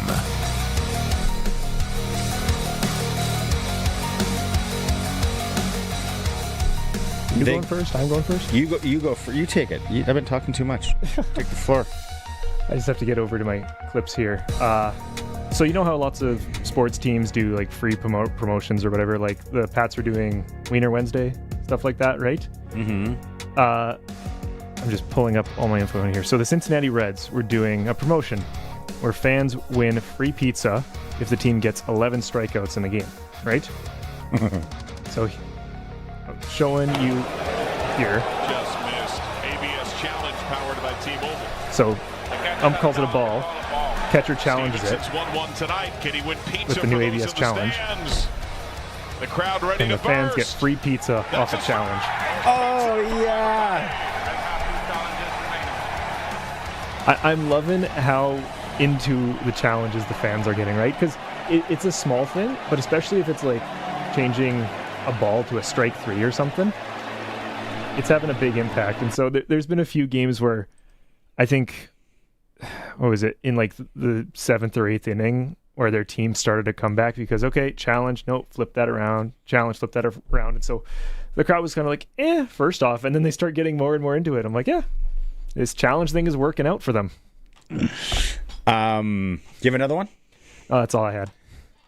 I mean, that's actually, you find some good ones. I gotta give you that. Okay, so tonight in Medicine Hat, where last night in overtime was the Medicine Hat Tigers in front of 5,204 fans. And there was more in there. There's some angles of this goal and the atmosphere. You just, anyone that was in the Brandt Center in 2017 and that run against, and where they ended up playing Seattle in the final, brings back memories. Here was the overtime winner last night. Zone comes free to Basha. Basha in the high slot, turns, shoots. It's loose. They score! Liam Ruck wins it in overtime for the Tigers. Down, never out. 2-1 series lead. 2-1 game 3 win for the Tigers. What a pass. Riley Steen breaks this play out of the Tigers zone, up to Marcus Ruck, and it's touched near side to Liam, who keeps it alive and drops off to the high side cycle. Swinging to the top of the zone is Andrew Basha. Liam, after that drop pass, goes directly to the net of Mikhail Orsulak. Fights through the stick check of Match's man, redirects the point shot. That's saved by Orsulak. Rebound just squeaks through him, and enough daylight on that far side post to tuck it home. Liam Ruck has a game winner here in game 3. If you're not watching the stream, it's kind of a shot from the point. Orsulak can't handle it. In the overtime win, the Tigers take a 2-1 series lead. And heading into game 4 tomorrow. Got players of the game. Schweitzer had 37 saves for Med Hat. Orsulak only had 19 saves. But yeah, so they go again tonight in Medicine Hat, and that's what it's all about. That's the one thing about this Brandt takeover and the Brandt Center, because the Pats are going to be, Clutch Performer for Keln Solar in Lumsden, Saskatchewan, if you're thinking solar. Before we go off the rails. The local company, family-run company, what other kind of solar you're thinking, they can come out and give you a quote and help out. But in 2 years, next year, but in 2 years, the Pats should be really, really, really good. Yeah. Again. That rink, if anyone's going, I'm curious, is anyone going to City Council tonight? I know we have listeners all over the province, but if you're in Regina, are you going tonight? Do you have any comments on how the Brandt wanting to take Brandt company to take over the Brandt Center and the other buildings and what they're doing. These drawings, like I said yesterday, come on, it's not going to look like this, but A for effort. And we can't call it the orange top anymore. What do we call it now? It's a nice black gray combo. Yeah. I like this view. I'm curious if we're not going to park like these are people that left their cars overnight after a long night at the concert or somewhere. Had to get a ride home because there's no way you're parking way over there. But this angle parking and how it goes is one first thing my wife pointed out when we were going through it. Still a lot of room around there. A lot of people are saying, well, where is the baseball stadium? We're going to do a baseball stadium in there. But yeah, I'm curious. Can you watch? Can a guy watch City Council tonight on just like a internet feed? I don't have any cable or anything like that. I think they do stream their meetings or something. I will see what I can look up in 30 seconds here. Ooh, Habs Gallagher is in for Kapanen tonight. Thanks, James. He hasn't played in this series. He'll be in the crease every chance he gets. James. Interesting there for the Montreal Canadian fans tonight. Puck drop in a moment. Interesting. Sponsor of the program, Access Communications, handles the Regina City Council streams. Say that again, sorry? So if you go to myaccess.ca, that's where the streams for Regina City Council are. They do have an archive of everything that's happened, but looking at it here, they have the Audit and Finance Committee meeting from April 23rd, and then they have the Executive Committee from this morning. Okay. Then how many what's the vote tonight? How many people vote? I know that's a tough question. I didn't do show prep on this. Is it every councillor plus? Does the mayor get a vote? Does the mayor probably gets a swing vote? Yeah, I think 936-6262 Paradigm Rentals text line. Anybody up to date on their civic politics? I do think the mayor gets the swing vote generally, but I also think that he just votes on everything automatically because I think it's the 10 wards plus the mayor, right? Okay, so 10. So it's the 10 councillors plus the mayor, so that's 11. But isn't it executive committee tonight, which is like the mayor and 3 or 4 council members, I think? I have no idea. I haven't covered last city council back when I was working in broadcasting for real. I went to city council meeting in Lloydminster. We had a rock station. I forget why I had to go and get Cliffs with something. Like a backwards hat and like take that off. But if it's so it was executive council discussing it this morning, and then May 6th is in front of the whole council. So executive council is just the mayor and 3 or 4 councillors, and they can streamline some things. Okay, so what's going on tonight then? I don't know. I think it was this morning. I think it was 9 a.m., not 9 p.m. Or I'm looking at the wrong thing somewhere here. Because it's got to...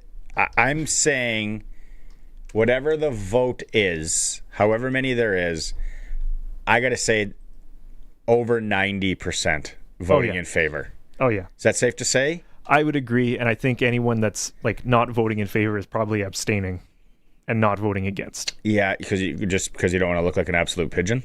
Yeah, because it's like, I'm not going to vote against because this is a good thing, but my constituents wouldn't like if I voted for it or whatever, right? Well, your constituents... Yeah, okay, we're fixing the Brandt Center constituents. Here's how much you're going up. Throwing it out there. I didn't run for council. I didn't run for mayor. I wonder the second thoughts old Mr. Baczynski's had in that. And we have like infrastructure that needs to be done. This couldn't have come at a better time. Do we hold it to Brandt, though, that it has to look exactly like these pictures? Like, can we put a stipulation in it? I think if you had to pick a part that had to be the exact same, what would you pick? I'd probably pick the restaurant. The question was what? if you had to pick a part where you're like, this has to be exactly like the renders. Okay, that's a fun game. Because I would probably go with something in the distillery over the Brandt Center. They don't really show us, besides the new LED light in the Brandt Center. Yeah. They don't really show us anything like this. That entrance is a little over the top. That may be a little aggressive. How many got? We got 1, 2, 3, 4, 5, 6, 7, 8, 9, 10. 15? 15-ish chandeliers. Yeah. Crystal style. Charlie Pride, shout out. Rest in peace. And like 20, almost 30 stars in like a Hollywood Walk of Fame style. Well, whose names are going there? Brandt employees. Probably. I want that coat check. That coat check better look like that. That's a lot of millwork. That you need the best millwork around. Schneider's Millwork, who does a lot of commercial millworking, they are going to have to be on this job. This can't be shoddy work. So this is kind of like the sports bar-ish area, right? Yeah. I appreciate the Pats mannequin. Yeah. And the darts. Jeez, this is so wild. Even to be honest, I don't want to say half, but I'll say even if it looks 60% like this, I'm all in. Yeah. I'm all in anyway. I don't want the burden to fix it. This is the room that's not going to look like this. Yeah, the restaurant's not going to look like this. It's not the Bellagio high roller room. The rest, I think, this is the live music venue. People have to be excited for this and what acts are going to come into the city. But yeah. So we got to find out. Is it tonight? I thought it was tonight. The executive meeting was this morning. I am reading it was this morning. So that was that was the speeding things up, like getting through some of the nuts and bolts of it. And then the council is where they will actually make the decision on it. We're efforting to get our NHL insider, Jay Swish, Jordan Schmaltz, on the show. We're having some technical difficulties, so we're going to keep working on that. 936-6262. What do you got to say out there? Maybe it's about the CFL and the changes coming there. It's about the CFL draft. What the Riders did in the draft. Anything NHL? Let us know on the Prairieland Rentals text line. It is for Regina Motor Products on this Wednesday. It's the Sportscage, streaming through our YouTube channel at sportscage.com. Now for Inside Winter in Saskatchewan tests everything, our patience, vehicles, and sometimes our bumpers. From icy parking lot dings to serious highway mishaps, choosing local matters. At Regina Motor Products Collision Center, we're Saskatchewan owned, run, and we drive these roads too. An SGI accredited full-service collision center working on all makes and models. Submit your SGI claim and book your appraisal. It's easy. When you need repairs you can trust, it's neighbors helping neighbors. Regina Motor Products Collision Center, south at Highways 1 and 6 Albert Street, rmpchevrolet.com. We asked Gordon how he started investing with Brian Gawley at Smart Investing Solutions. We phoned him and met with him, and we went through different options, what was going to work for us, and it's been good ever since. Overall, he's done very well for our investment. Don't guess with your money. Call Brian at 306-546-2533. SmartInvestingSolutions.ca. He's gaining on us! Quick, let's hide in the garage. No! It's stuck! Again! You said you fixed it! I meant to. I just never called Busy Bee Doors. Lift it! Hurry, lift it! It won't budge! It's busted! Don't let a broken garage door turn into a horror story. Call Busy Bee Doors. They can fix or replace any commercial or garage door. Busy Bee Doors, the garage door specialists. I am a CHAMP, a member of the WARAM's Child Amputee Program. CHAMP helps amputees like me. Through CHAMP, I get the artificial limbs I need to participate in everyday activities. I'm always growing, so I always need new devices. Support and helpful information on living with an amputation is available to me anytime. I love being a champ. I get to meet other kids that are just like me. It's your donations that make the War Amps Champ program possible. Thank you. SaskToday.ca is your local news source, proudly serving communities all across Saskatchewan. Sask Today's team of local journalists are on the ground focusing on local topics that matter to you. From agriculture, local community news, sports, and more. Find it all at SaskToday.ca. Sign up for our daily news digest at SaskToday.ca. From Harvard Media, everywhere. Remember Bill in high school? $2,000 car, $7,000 stereo. Now he's got a $700,000 drill, $2,000 worth of scrap iron for openers. Morning. That drill may be fancy, but worn tips can lead to inconsistent depth and potentially lost yield. A fancy drill alone does not equal accurate seating. Fancy drill, cheap openers. Don't be the new Bill. Talk to Andrew or your local Dutch dealer. Dutch Agriculture, precision where it counts. Visit DutchOpeners.com. Dutch Agriculture, on farm for you. Sportscage is live streaming from our Century Studios in downtown Regina. Watch now at sportscage.com and our YouTube channel. Be part of the show by texting 306-936-6262. 620 CKRM.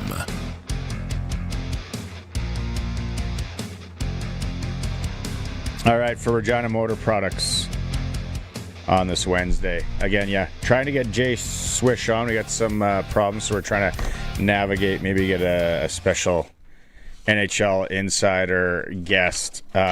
Golf courses opening up. A couple of text messages in here. I think I know Flowing Springs driving range, no mats, love that. Opens today. The city courses are opening Friday in Regina. Estevan opened early. I got to think everything in the south. Swift Current in and around there got to be open. Definitely, I saw a picture. I talked to Wellesley up at Cook Municipal Golf Course in Prince Alberts. I said, hey, just shoot me a picture on what it looks like there. And it's not happening. I would say a week.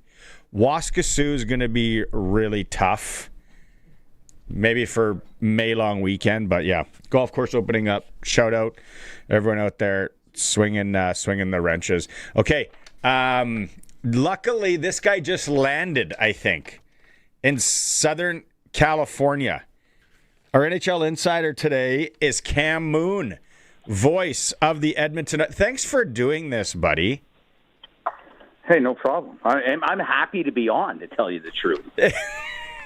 Where are you right now? Like, where physically are you? Anaheim, California. Just hanging out in the hotel, or I just got in. Yeah, I'm in the process of getting myself into the hotel. Let's say that. Oh, you're a beauty, and I'm sure. And the weather is never changes there. I'm sure it's lovely. Oh yeah, it's terrible, of course. Yeah. Hey, last night, Connor Ingram, right? Your former goaltender. We like to talk goaltending here. I was surprised, Cam. Were you surprised it didn't go back with Jari? No, not at all. Oh. In fact, I was 100% thinking it was going to be Connor Ingram. And I thought Tristan Jarry played well in Game 4, and he gave him a chance to win. But Connor Ingram has been the Oilers' guy for the last month of the season. And I just felt that with the season on the line, you're probably going to go back to the guy who's been your guy. I mean, no disrespect to Tristan Jarry. And again, he played well in that game, but, Ingram's been your guy. And, he had a solid game, I thought, last night. Had to, because there were times where the Ducks were really pushing, and he didn't let them back into the game because, God knows, they crawl back into games. They've done such a good job of that all season and in this playoff series. So, no, I figured it'd be Connor Ingram. and he came up with a great performance. I was dialed in on the third period. I was watching passing first two periods because daughter made the city finals in badminton. Not a big deal. Oh, Shout out. So third period. And I'm like, Anaheim is pushing here. They, from jump, they get one goal. And then even there was, I think it was 12 minutes left. They got a chance. And I'm like, they get one here. And then maybe it's a penalty, maybe whatever. This thing ain't over. And Ingram, he wasn't flashy, just did what he needed to do. Yeah, exactly. And that's kind of how he plays. There's economy of movement in his game. And he makes a lot of it look pretty easy, even though it's not easy. But he makes it look easy because his positioning is quite good. And I thought that was the case last night. But you're right. Even when it was sitting at 4-1 in the third period, I'm like, just the way that series has gone, that if it gets to 4-2, it could easily get to 4-3. And then you're a sprint right to the finish, which I kind of half expected, I guess, PTSD from the first 4 games, I suppose. Well, and the Oilers have done that to teams over the last few years as well. It's like, the Oilers are down 4-1. Hold up. As they claw their way back in. What do you, from Imperial, Saskatchewan, I had a chance to have him on the podcast years ago when he was actually driving during COVID to Nashville. Very interesting guy, Connor Ingram. What's your take on him, Mooner? He is a very interesting guy. He's well read in a lot of things. It's not just hockey. His base of knowledge is pretty vast, which is, I think impressive. I can see that. I mean, hockey is a big part of his life. Obviously, that's his livelihood. That's his job. But you can tell and see that there are a lot of interests outside of the game. Yeah. And he's very knowledgeable at that. Him and I had a discussion not very long ago about the fishing at Tobin Lake. So, yeah, we're discussing about hauling walleyes out of Tobin, which is that should be on everybody's list on something to do because it's incredibly fun. But we were discussing that very recently. You'll like this one. I'm at that badminton. Shout out badminton again yesterday. Come around the corner. Who do I see standing there? Dave Strush. Davey Strush is in good shape. Well, he's always been in good shape. I mean, that guy's chiseled. There's a lot of time in the gym spent with that guy. Blades legend, of course. Longtime WHL coach and all-around great guy. That's good that you ran into him. I like that. He's training my son this summer, so I'm like, we're going to start talking about Waskasiu, and the wife was there. Yeah, it was great. Okay, so the Connor McDavid thing yesterday, was that gamesmanship that he was a game-time decision? Well... Are you allowed to say? Gamesmanship that he didn't take the morning skate. I think that was just smart. Given, I don't think he's 100%. I think everybody knows that. And I guess you don't know it unless you know it, but that's what it seems like. So he didn't take the morning skate. I think that was just smart. The fact that you say he's a game time decision is, maybe a little bit, sure, because I know Connor said after there was no chance he wasn't playing. And knowing how he's wired and, how competitive he is, I figured it would take quite a bit to keep him out. So I fully expected him to play the whole time. And he had, I thought, a very good game, which is, you're going to have, it's cliche, but it's true. I mean, your best players got to be your best players. And the Oilers' best players were pretty good last night. Now they're going to try and do it again tomorrow. Is there something that we're not seeing as the casual fan or we're watching on TV with this team in this run? Maybe someone that's doing something that you really like that, again, we're not maybe catching, that you get to watch it so close? Well, I'm sure you're catching it, but I'm going to mention it anyway, is Vasily Podkolzin has just continued since he's come to the Edmonton Oilers. And over the last couple of seasons, you just see his game growing. He's tough as nails. He'll fight. He's a pretty good fighter when he does it. He plays in straight lines. He doesn't cheat offensively at all. And he, when he hits you really hard. Like, you got to know where he is out on the ice. He's been so good all season long, but here in this round, he may be their best player to this point. It's just been outstanding, and he's a great interview because it's like his interview's like he plays. It's straight ahead. There's no deviation, and it's right to the point. Like it's a really good interview every time, and this way he plays a game too, like in straight lines. So he's been a tremendous addition, and I think he's played really well. Where did he pick up the fighting, do you think?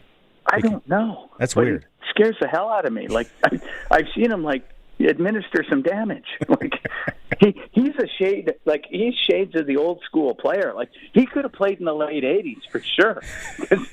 He's a pretty tough customer. Cam Moon's joining us here. Voice of the Edmonton Oilers on the radio side, just landed in California, helping us out here. Do you watch the other series as you go here, or are you just kind of concentrating on this? Like, will you watch the stuff tonight? Yeah, I'll watch some. The Montreal and Tampa series is compelling to me because the game's been so good and so close. So I've watched some of that. I wasn't watching a lot of Pittsburgh and Philly until now because now it's become compelling, and I'm interested in that. I've been watching Buffalo a bit because I think they're everybody's second favorite team, and they should be because it's been forever, and that place is going, cuckoo bongo that they're in the playoffs, which is awesome because I like going to Buffalo. Buffalo has it's such a Canadian feel to it.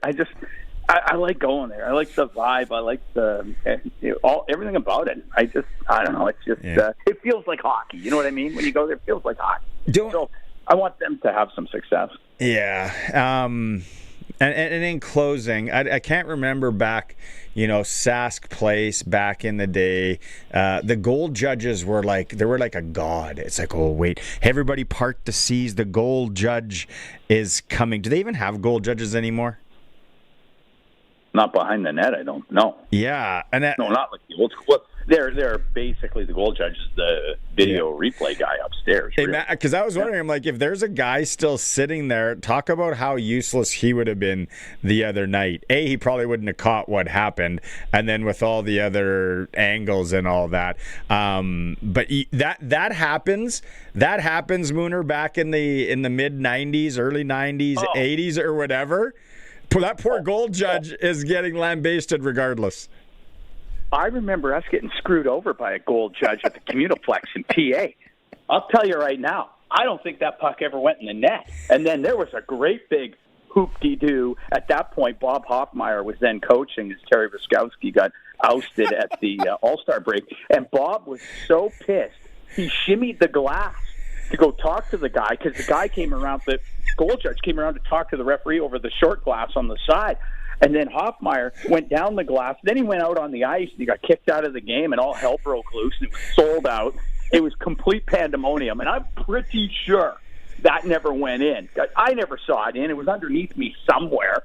And none of me was in the net. So, yeah. There you go. Old school stories from what is now the Art Hauser, which is a wonderful building. Yeah, when it's full and the blades are in there, I tell you, you can just shoot that straight into my veins. That is good stuff. Well, they got Medicine Hat coming up. It'll be Game 5 in a couple of days. Yeah, just jammed. Absolutely jammed.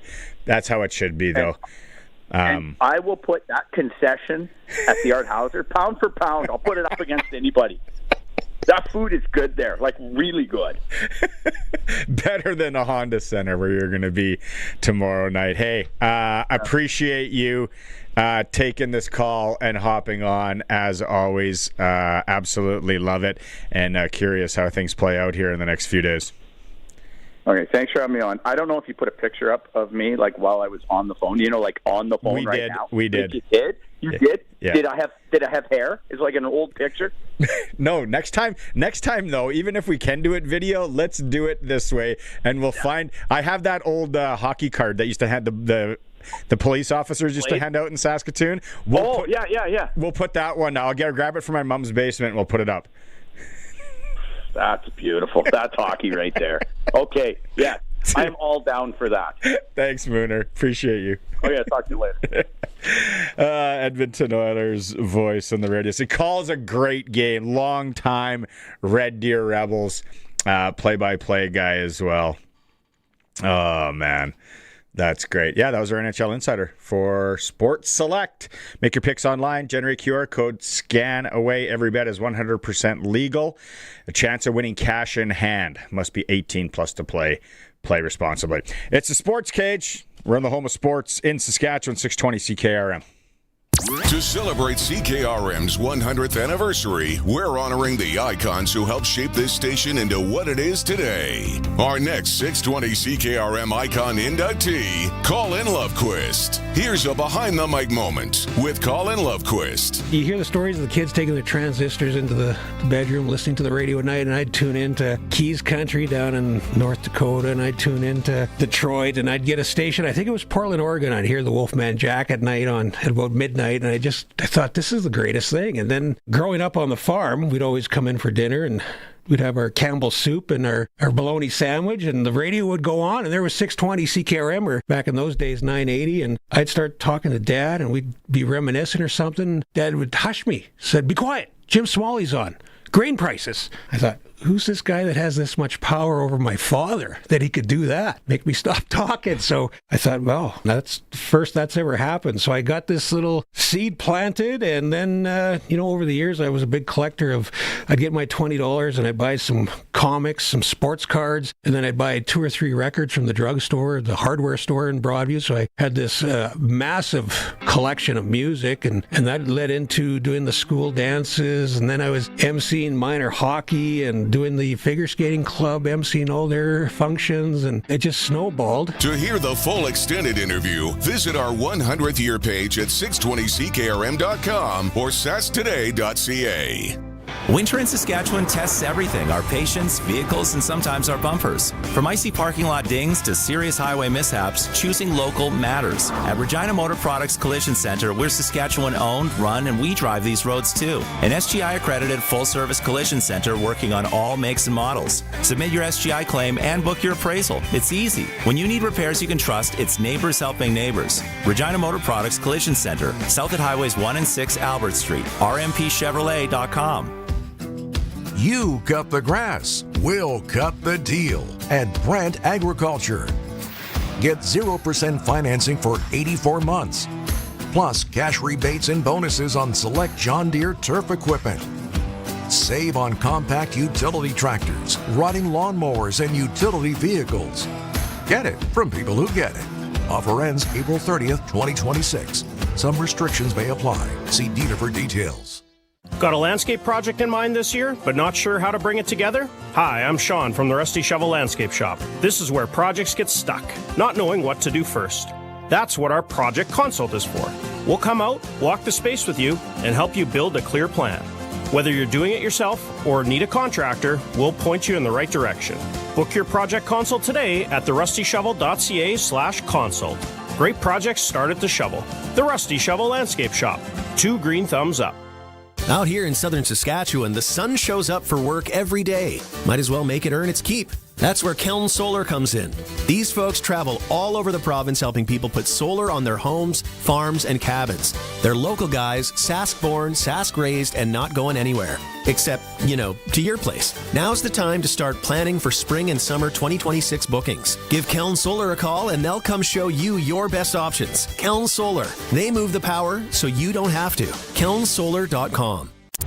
It's time for the Sports Ticker. Brought to you by Extreme Hockey and Sport is the home of the price match guarantee. 1425 McIntyre Street, the Cooperator Center, Moose Jaw Temple Garden Center, and online at extremehockey.net. CFL Global Draft today. The Riders getting a couple of players in that. First off, they selected Mapalo Mwanza from Peterborough, England. He was on the Carolina Panthers practice squad last year as a linebacker, and also Kansei Matsuzawa, kicker from Japan. We're efforting to find out if that's the first ever Japanese-born player to suit up with the Riders. He played for the University of Hawaii. Check out this. Riders signed an offensive lineman today, Percy Lewis IV. Played at Ole Miss. He's 6'8", 380. If you're going to camp, keep an eye out for him. Hockey tonight. Montreal, Tampa Bay tied 2-2. Philly hosting the Pens, and Vegas, Utah tied 2-2. They go tonight as well. Blue Jays beat the Red Sox 8-1. That's your sports ticker for Extreme Hockey and Sport. More than hockey, they got baseball, they got lacrosse right now. Under new management, 3 locations, McIntyre Street in Regina, the Cooperator Center, and now Temple Gardens Center in Moose Jaw. Crofty from Croft Electric is joining us on the line right now. Crofty, my computer crashed, so I can't even pull up your sexy website. What do you want to talk about today? Oh, you guys are on fire down there today. I want to talk about, we're out meeting one of our farm clients this morning, around noon today, and everybody's getting antsy for spring and summer. Like it's, we keep getting teased with some summer weather, spring weather, but everybody's starting to get antsy for those summer projects. So, now's the time to get us out and have a conversation. Look at what you want to do. Let's plan ahead. Let's find the most cost-effective solution for whatever your project is, your problem is. The best way to do that, become part of our preferred customer program. That kind of thing. Like all of us, we're getting antsy for summer. I'm sure you're getting antsy to go out and get on the roof. Absolutely, and I might need some electrical work because the last thing a guy or girl wants to do is try and pull something off themselves, whether it's around the house or at the cabin, the farm, whatever. Just call the professionals. 100%. We're electricians, and I always say I'm a rancher on the side on the weekends. Screwing around with the 4 or 5 cows I got and 4 or 5 horses. But I play. I'm a real electrician, and we don't want the ranchers and farmers to pretend to be electricians on the weekends. That's a way different outcome.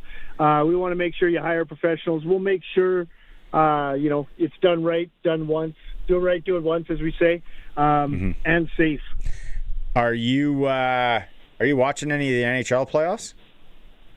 I am. That Oiler goal hurt me. I am an Oiler fan. So, even though I know I've seen all the graphics, the little guy that put the circle around the puck and the line on the, yes, technically, if you go by that, it probably could have been in. But nobody saw it. You can't see it, and that's the rule. We saw right? it in all the videos. Everybody clearly saw it. Common sense prevails there, Crofty. It's like red to red, black to black, and a ground wire. Common sense. And once in a while you hook that red to black though, and good things happen. All right, buddy. How do they find you? Follow us on all our socials, and that keeps you up to date with these promotions and our Tip Tuesdays. The website you're just talking about, www.croftelectric.com. There is a, request a quote page on there, but for sure, during regular business hours, the best place to get a hold of us is 306-586-1333. All right, Crofty, have a good one. Watch some hockey tonight. Take it all in, and we'll catch up with you again. Sounds good. Have a great night. Danny Croft from Croft Electric. You need anything done on the electrical side, and just you get to talk to a guy like that as well if he's coming by. You can probably request him. He can loves to chat, pour a nice coffee and have a chat. It is the Wednesday edition of the Sports Cage for Regina Motor Products.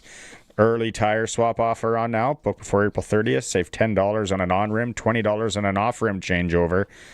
Visit our MP today. Okay, hour 3 is going to play out like this. We are going to have the new head coach and general manager of the Swift Current Broncos join us. Dave Thomas caught up with Mike Pinball Clemens up in Saskatoon just a little bit ago. And if we have time, we're going to hit Luke Mullinder from hour 1. Just fantastic insight from our football insider, Luke Mullinder. That's coming up. It is a Sports Cage on this Wednesday again for Regina Motor Products. We'll be back. This is Country Gold with Steve Harmon, your home for the country hits of the 80s, 90s, and 2000s. Hello, I'm Steve Harmon, inviting you to join me for Country Gold. Each week we play country favorites from the 80s, 90s, and 2000s, and we check in with the stars who made them, too.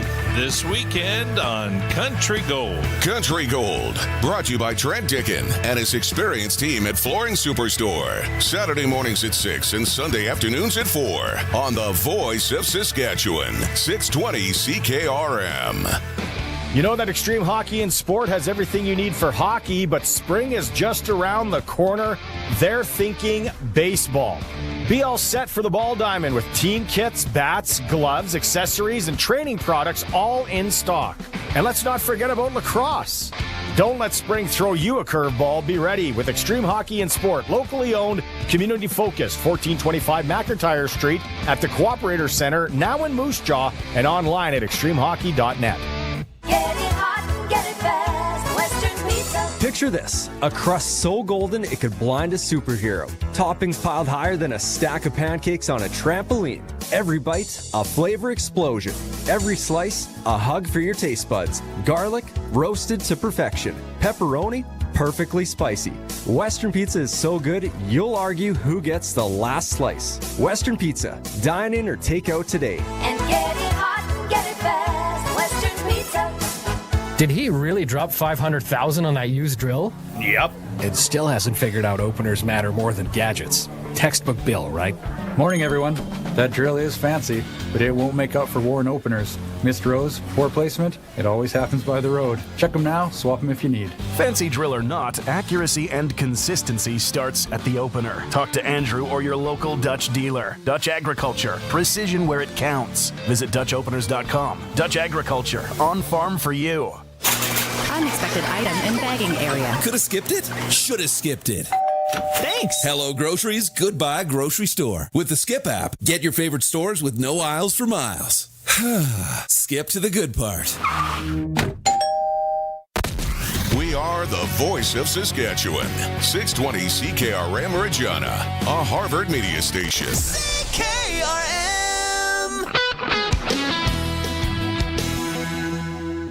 It's 5 o'clock. Good evening. Cloudy with a chance of showers and 9 degrees in Regina. I'm Denis Conroy from the Sask Today newsroom with 620 CKRM News for Echo Sound in Fort Capel. Stay connected with a new cell phone from Echo Sound. Call 306-332-6711. And brought to you by the Capital Automotive Group. Capital's 100K giveaway is back. See capital100k.ca for more information. Fuel prices are on the rise again across Saskatchewan, and the swings are getting wider. Drivers in Regina and Saskatoon are seeing upward movements this week, with averages in the mid-160s per litre, but some stations pushing as high as 190. The gap between the lowest and highest prices can exceed 30 cents per litre in the same city. Analysts say global oil tensions have reversed earlier price drops, and with crude trending upward, motorists should be prepared for ongoing volatility at the pump. Saskatchewan is boosting funding for school-based restorative justice programs aimed at helping students resolve conflict. The province will invest nearly $289,000 each year until 2030 for a total of about $1.16 million. These programs focus on repairing harm, building trust, and improving relationships among students. Officials say they also help reduce serious conflicts and support academic success. Programs like Saskatoon's Restorative Action Program have reached more than 14,000 students this school year. The province says the funding will help create safer, more supportive school environments. A major step forward in malaria research is taking shape in Saskatchewan. The Canadian Light Source in Saskatoon is playing a key role in developing a next-generation vaccine led by Canadian scientists. The work focuses on understanding protein structures to create stronger immune responses. Now in preclinical testing, the vaccine could eventually move to human trials. Researchers say the goal is to build a more durable defense against malaria and help address a disease that continues to impact millions worldwide. Downtown Regina will see major electrical upgrades this year as SaskPower invests $9 million into the area.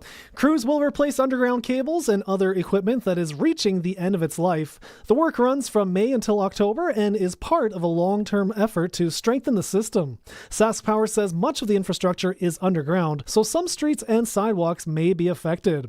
The utility says it is working with the City of Regina to manage traffic and reduce disruptions. Regina's golf season begins May 1st with three city courses set to open. Murray, Tor Hill, and Joanne Gillet will start the season while Lakeview Par 3 opens May 8th. Driving ranges are already available. Officials say a record number of rounds were played last year. Golfers can reserve tee times online up to 5 days in advance, depending on weather conditions. That's 620 CKRM News. Read more stories from around your community and around the province at sasktoday.ca and 620CKRM.com. Weather's next. Feeling the high gas prices? We got you. At Crestview Chrysler, the all-new Jeep Cherokee Hybrid is here, and it's built to go further for less. With an awesome 6.3 liters per 100 kilometers and over 800 kilometers of range, you'll spend a lot more time driving and a lot less time filling up. Oh, and no plug-in needed, just fuel up and go. More room, more tech, more peace of mind with a much smaller fuel bill. The all-new Jeep Cherokee Hybrid at Crestview Chrysler Dodge Jeep Ram. Picture this. You sit down to watch TV and suddenly your screen freezes harder than a triple axle. If you're ready for a smoother routine, Echo Sound, your SaskTel authorized dealer, has a better idea. Max TV Stream. More streaming, less buffering. A performance that actually sticks the landing. And while you're at it, glide into fast SaskTel internet and cell phone packages that are balanced, reliable, and make sense for your household. Smart entertainment, smart connectivity. Echo Sound, your SaskTel authorized dealer in Fort Qu'Appelle. EchoSound.ca. Weather brought to you by Next Gen Coatings. Spray coatings for truck bed liners, rocker panels, and more. Same company, new name. 1865 McCarra Street in Regina. And Kevin's Marine. Make the most out of summer with a boat or pontoon from Kevin's Marine in Fort Qu'Appelle. kevinsmarine.com. A comfortable day leads into a comfortable night. Some extra cloudiness at times through the evening, but it thins out as the night goes on. Temperature drops off to around -4. The wind, which has been up at times, also backs down. Generally light wind after midnight. Through the day on Thursday, we're into double digits, more solidly up to around 12. Gentle breeze will pick up through the afternoon, 10 to 20 kilometers per hour. A couple of higher gusts toward the end of the day. And then the wind turns around. South, then southeast.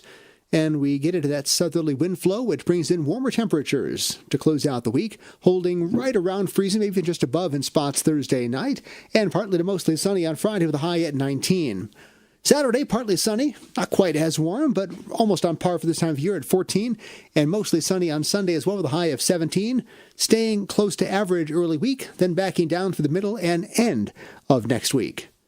With your 620 CKRM weather forecast, I'm Precision Weather meteorologist Phil Spivak. For over 40 years, you've known them as Regina's trusted vehicle protection specialists. Now they're introducing the next gen of coatings. New name, new level of protection. They're now Next Gen Coatings. 3 generations of their family have served your family, and that hasn't changed. Same owners, same commitment, ready for the next gen of truck beds, rocker panels, trailers, bumpers, and running boards. The company hasn't changed, just the name.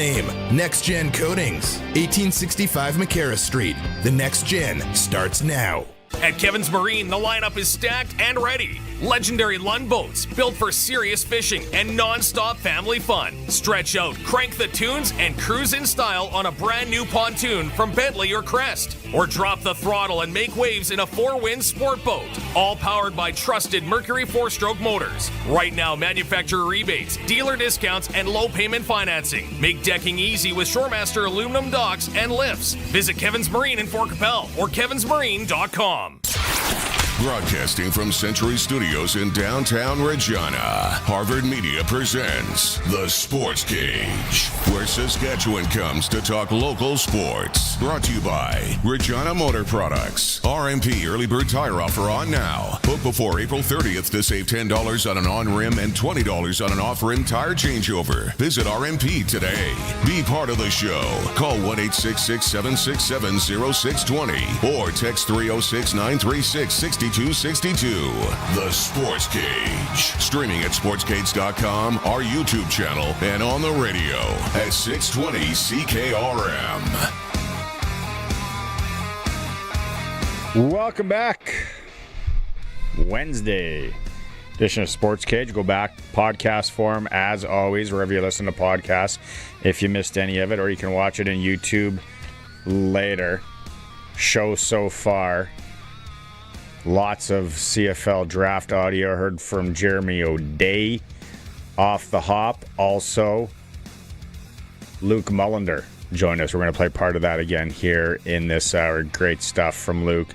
As always, Cam Moon, voice of the Edmonton Oilers, joined us in hour 2. We still are hoping to have the new head coach and general manager of the Swift Current Broncos on with us momentarily, and also Dave Thomas and Pinball Clemens from up in Saskatoon. So a lot going on here. Yeah, again, if you're wondering about the putting green giveaway, I know we had a text message come in on that. Everything's closed up. We're awarding it Friday. Coming up here Friday, get to give somebody a backyard putting green. Again, thanks to the Classic Landscape Company who partnered with us in this. They do professional work. So if you need any landscaping thing, or you want to get your own putting green if you don't win, or fake turf, or real turf, whatever, the Classic Landscape Company can help you out. I like to do in this day in music today, not so much this day in sports, actually. One that caught my attention and I started reading up on a bit. In 1986, Auburn running back Bo Jackson was the first pick for the Tampa Bay Buccaneers. Then I started going, Tampa Bay picked Bo Jackson? But there was a whole schmozzle, as my mom likes to say, because they flew him in and he was still in college, and that was illegal, and they told him it was cleared by the NCAA. And then he got in big caca.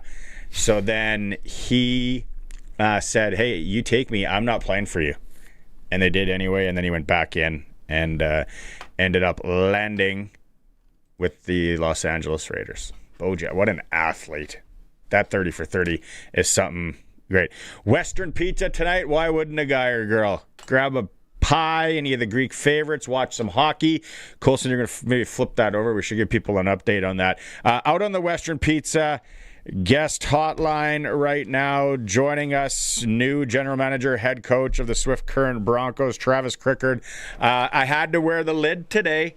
I spent time cutting my radio teeth in Swift Current back in 98, 99. I've seen that barn packed. Eastern Conference final against Kootenay. What's it feel like, Travis, to be part of like a storied franchise, small one, but just to be a part of the Broncos now? I'm super excited. I know I've said it a few times, and whoever's going to hear me say this maybe for the third or fourth time, I think that anyone who puts on a Broncos sweater or stands behind the bench of the Broncos has a pretty, I think, more unique opportunity than perhaps some other teams. Smaller community, so you really have a chance to maybe have a bigger impact on the community itself, and learning and knowing how much the team rallies around, or how much the community rallies around the team is also something that's pretty special. I got to experience that once in junior hockey. I loved it as a player, so I would think that the guys who get the chance to wear the Broncos sweater would take great honor in that too. Do you feel that you just knocked the interview out of the park, or what? Well, gosh, I mean, I think I said some good things because I got the job, so I guess I did okay. But hey, I'll tell you what, those guys on the Swift Current Broncos board, they asked some hard questions, and funnily enough, they did their homework too. I remember kind of waiting to hear back or going through the process, and there was a couple times that I got text messages at 11:30 p.m., 12:30 a.m. from people who I've either worked with or coached with somewhere along the lines, saying, "Hey, I just heard from someone with the Swift Current Broncos. Are you interviewing there? They just called to check you out." So they were pretty thorough in their process. What kind of coach are you? I think I'm someone who I like to communicate a lot with the players. I like to communicate a lot with the staff. I also really try to preach starting again every single day, regardless of kind of what happened the day before. We could have a great game. We could have a poor game. We could have a great practice, a poor practice. That's not really going to help us in the present moment. So I'm someone who preaches that a lot, someone who expects that a lot. And then I think the second thing for me is I always want the players and the staff coming to the rink excited or feeling a sense of happiness in anticipation of what's to come. I think that seasons can get pretty long, especially in the months of November when it's getting close to Christmas, or late February when it's edging toward playoffs. So we as coaches need to maybe bring that excitement up some days and get the guys wondering what are they going to have for us today when they come to the rink. And then from a coaching side of things, my philosophy is simple. I want to create an environment where players can grow, compete, and be held to clear standards. We want players who are humble enough to learn, hungry enough to improve, and honored to wear the sweater so that they're putting the team first. Clear standards. That's key. That's a good thing. The coaches, the clear standards. I like that. Okay, I got to get into this, man. I'm going through your coaching history. We got Ottawa there. Then we go to Okanagan. Who doesn't love the interior? And you go to Kelowna. And then I think is that New Zealand or Australia in there? And then back Quebec. And then you're all over the map coaching. How does this happen? Is it kind of like your playing career, because you're born in Newfoundland and then you play in Manitoba? Okay, well, there's a couple of stories to unpack there. I'll start with the last part. The Manitoba thing, playing in Flin Flon, a bit of a unique story there. My father actually, once upon a time, lived in Flin Flon. He was a manager of the Bay, I believe. And growing up, he always told me about his 3 years living in Flin Flon, how he became a season ticket holder of a junior team there. Community rallied around the team all the time. Great arena, really rowdy crowd. Like, it would be a junior hockey player's dream to kind of play in front of that crowd. So I actually wrote the coach when I was 16 or 17 this story, and basically asked for a tryout.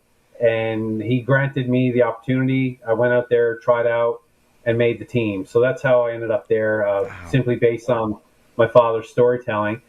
New Zealand was a bit different. Their season runs counter to the North America. So it runs from May to August. And I was heading to New Zealand for a different purpose, not to go there for hockey. I was actually there to try to learn some things from the All Blacks rugby team, got to know some people who are in hockey, started doing two things. One, traveling the country, helping people learn how to coach hockey, because not a lot of hockey players there. Most people play rugby or cricket. Yeah. So that was number one. Then number two, I started helping out a team. And as the kind of summer wore on, they had asked me would I take over as the GM. And I had agreed to it just for the rest of that season because I was there. I'd committed to being there for the rest of the summer. And I left, and I kind of helped them a little bit with recruiting imports to go there over our winter. So I'm back in Kelowna now. And they asked me if I'd be willing to kind of take on the general manager role full time. And so I basically did that for I think it was about 2 more years. Two more years till we could kind of get the team to a good place competitively. That when I joined them, they were really struggling. They needed a lot of help. And once I felt like the team was kind of in better shape, they had good processes in place for recruiting imports or bringing up new players. Felt like it was a good time to step aside, but really probably the primary reason to step aside was my wife and I started having children. So can't be working 2 jobs at the same time. Yeah, it's awesome, man. I love it. We got about a minute and a half here left. I want to ask Potsdam, what did you take in college?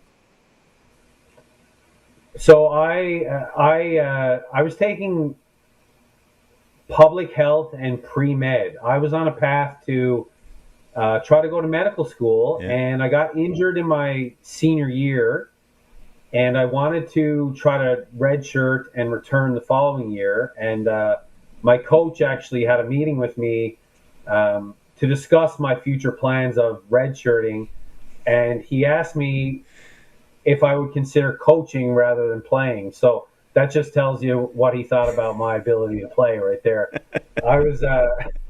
I'll tell you, I was pretty pissed off when I left that meeting, but some time went by and kind of like took stock of things. I'm 24 years old. Like, really, what am I going to do? I might maybe play a little bit of minor pro. I've always considered myself a bit of a leader, so I should maybe look to get into coaching. So completely change career trajectory, so to speak. This is so cool. I feel like we could go for like an hour. It's be a podcast episode, and your career. We'll catch up again for sure. It's such a good spot. If you do, I don't know if your kids are with you and all that. Swift Current to raise a family, great. And I think pound for pound could be the best Chinese food in Saskatchewan. Wong's. If you haven't had it yet. Oh yeah. Okay. Oh, I've had it. Okay. All right. Travis, thanks for doing this, man. Let's catch up again. Thanks a lot for having me on. I appreciate it. There he is. New head coach and GM in Swift Current, Travis Crickard. Got a good one there. Yeah, his coaching resume is awesome. He's been around for a young guy, seen a lot of different, which was great, strategies. And if anyone wants to go look it up, it's quite interesting. It is a Sports Cage. We're on the home of local sports in Saskatchewan, 620 CKRM. Winter in Saskatchewan tests everything, our patience, vehicles, and sometimes our bumpers. From icy parking lot dings to serious highway mishaps, choosing local matters. At Regina Motor Products Collision Center, we're Saskatchewan owned, run, and we drive these roads too. An SGI accredited full-service collision center working on all makes and models. Submit your SGI claim and book your appraisal. It's easy. When you need repairs you can trust, it's neighbors helping neighbors. Regina Motor Products Collision Center, south at Highways 1 and 6 Albert Street, rmpchevrolet.com. Get it hot, get it fast, Western Pizza. Picture this, a crust so golden it could blind a superhero. Toppings piled higher than a stack of pancakes on a trampoline. Every bite, a flavor explosion. Every slice, a hug for your taste buds. Garlic, roasted to perfection. Pepperoni, perfectly spicy. Western Pizza is so good, you'll argue who gets the last slice. Western Pizza, dine in or take out today. And get it hot, get it fast, Western Pizza. The auction calendar is stacked at Ritchie Brothers, and an exciting Regina auction is happening May 28th. Visit their website or Regina location to view a wide variety of used heavy equipment from top brand manufacturers. You won't want to miss this great opportunity. Head to rbauction.com/Regina to sign up and be ready for the auction. Again, that's rbauction.com/Regina. It's time for the Sports Ticker, brought to you by Steelcraft Doors Regina, made in Western Canada for Western Canadians. All right, Montreal Canadian fans, you are up 1-0 early on the Tampa Bay Lightning. The series tied 2-2. Also tonight, Philly trying to finish off the Pens, and Vegas, Utah. Their series is 2-2 is the late game. Blue Jays win 8-1 today. Riders, if you missed it, in the global draft, they pick up a linebacker who's from England, spent some time with the Carolina Panthers practice squad last year, Mapalo Mwanza, and also Kansei Matsuzawa. He's a kicker from Japan who kicked for Hawaii. Sports ticker for Regina Steelcraft Doors. Made in Western Canada for Western Canada. Regina Steelcraft Doors. Earlier today, there he is. I see him right there. Our man, Dave Thomas. Davey, you had a chance to catch up with the pinball. All right, thanks so much, Barney. Here in Saskatoon, getting set for the Dogs Breakfast with the guest of honor, Pinball Clemens. Yes, Michael Clemens, who comes to us from Toronto and the Argonauts. First and foremost, the biggest question, how do you like your eggs? Ooh, scrambled, definitely, with cheese. With cheese? Yeah, scrambled with cheese. Well, you're lucky. There's no calorie count tomorrow at the Dogs Breakfast, but there will be 1,400 people there. What do you think you're in for? Well, when I think of being in Saskatchewan, right? It's just this overwhelming feeling of green, right? Green persists, and green actually kind of, there's the anticipation, right, of growth and vitality and all of those wonderful things. But I guess more than anything, when you come to Saskatchewan, you have a great time. Absolutely, and it will be a good time tomorrow as it's a fundraiser for student athletes. And obviously you being a former student athlete yourself, your humble beginnings and transforming that into what's become a lifelong professional football career. What does this starting point mean for kids? There's a saying, is not how you start, it's how you finish, right? However, right, how you finish is predicated upon those things that come from getting that start, right? And so we don't ever want to diminish that. There's a saying that adversity in life is guaranteed. Is not whether or not we have adversity, but how we deal with it that will determine our success. So we will be challenged. It doesn't matter who you are, what you do, you will be challenged. And as we begin to facilitate ways for our young learners to actually have a pathway to do different things, right? Not only play football, right, but become engineers and school teachers and the like. When they have that ability, when we help them to take that first step, and I'll talk a little bit about my first step as well. But if we can take that first step, that really is that's what most of us need. Let's talk a little bit about the two types of student athletes that you're going to meet tomorrow. Number one being the University of Saskatchewan Huskies, defending Hardy Cup champions, raising money for scholarships to give them an opportunity to focus on not just football, but school and beyond school and academics. Talking about them and the opportunity they had through the CFL draft last night. It's kind of a full circle thing, isn't it? Oh my goodness, it is. Getting a chance to talk to the young people on the phone, I talked to all of the players that we drafted on the phone, and then another young man this morning that was just riveting. He was so grateful when we can give our young people a hand up, not a hand out, right, it works so much better. The other prong is that there's going to be a ton of high school athletes that are going to be there.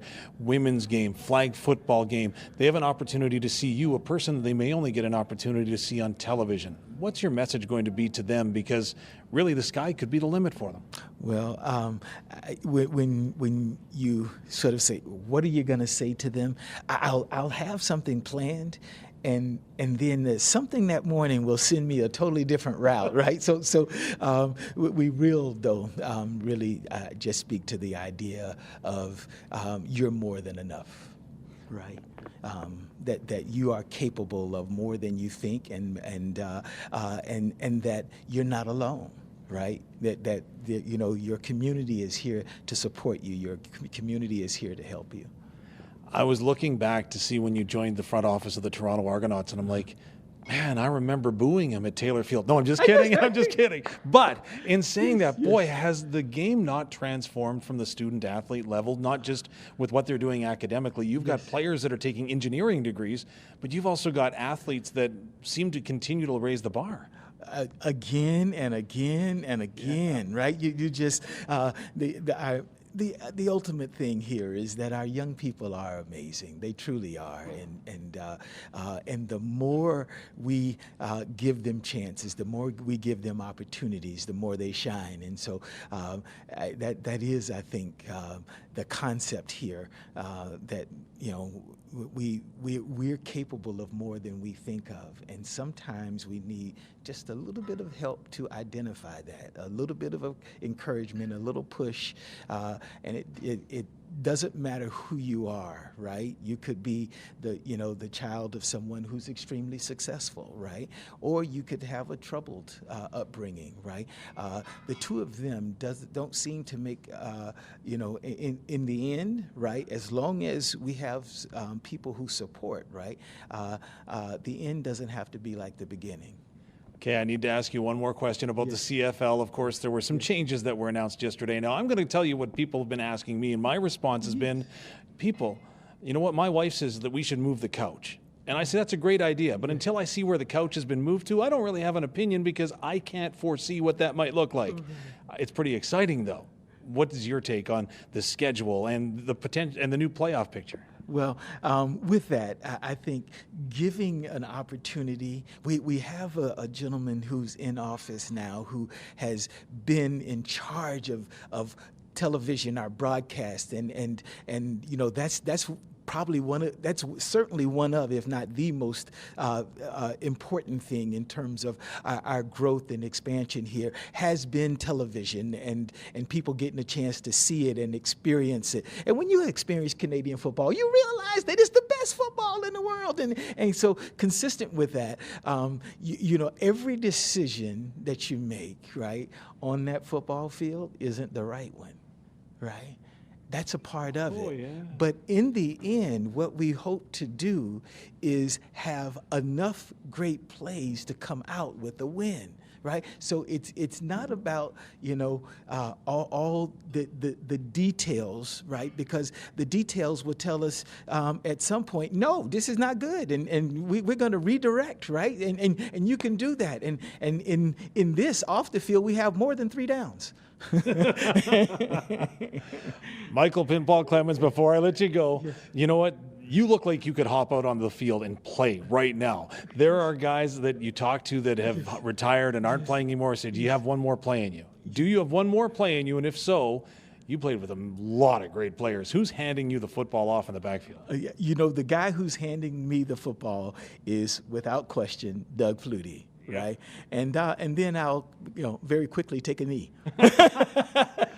Well, no knees tomorrow. I'm going to do my best on the cheese and your eggs. Right. Thank you for doing this. It's going to be a lot of fun. Thank you so much. Real pleasure. Okay.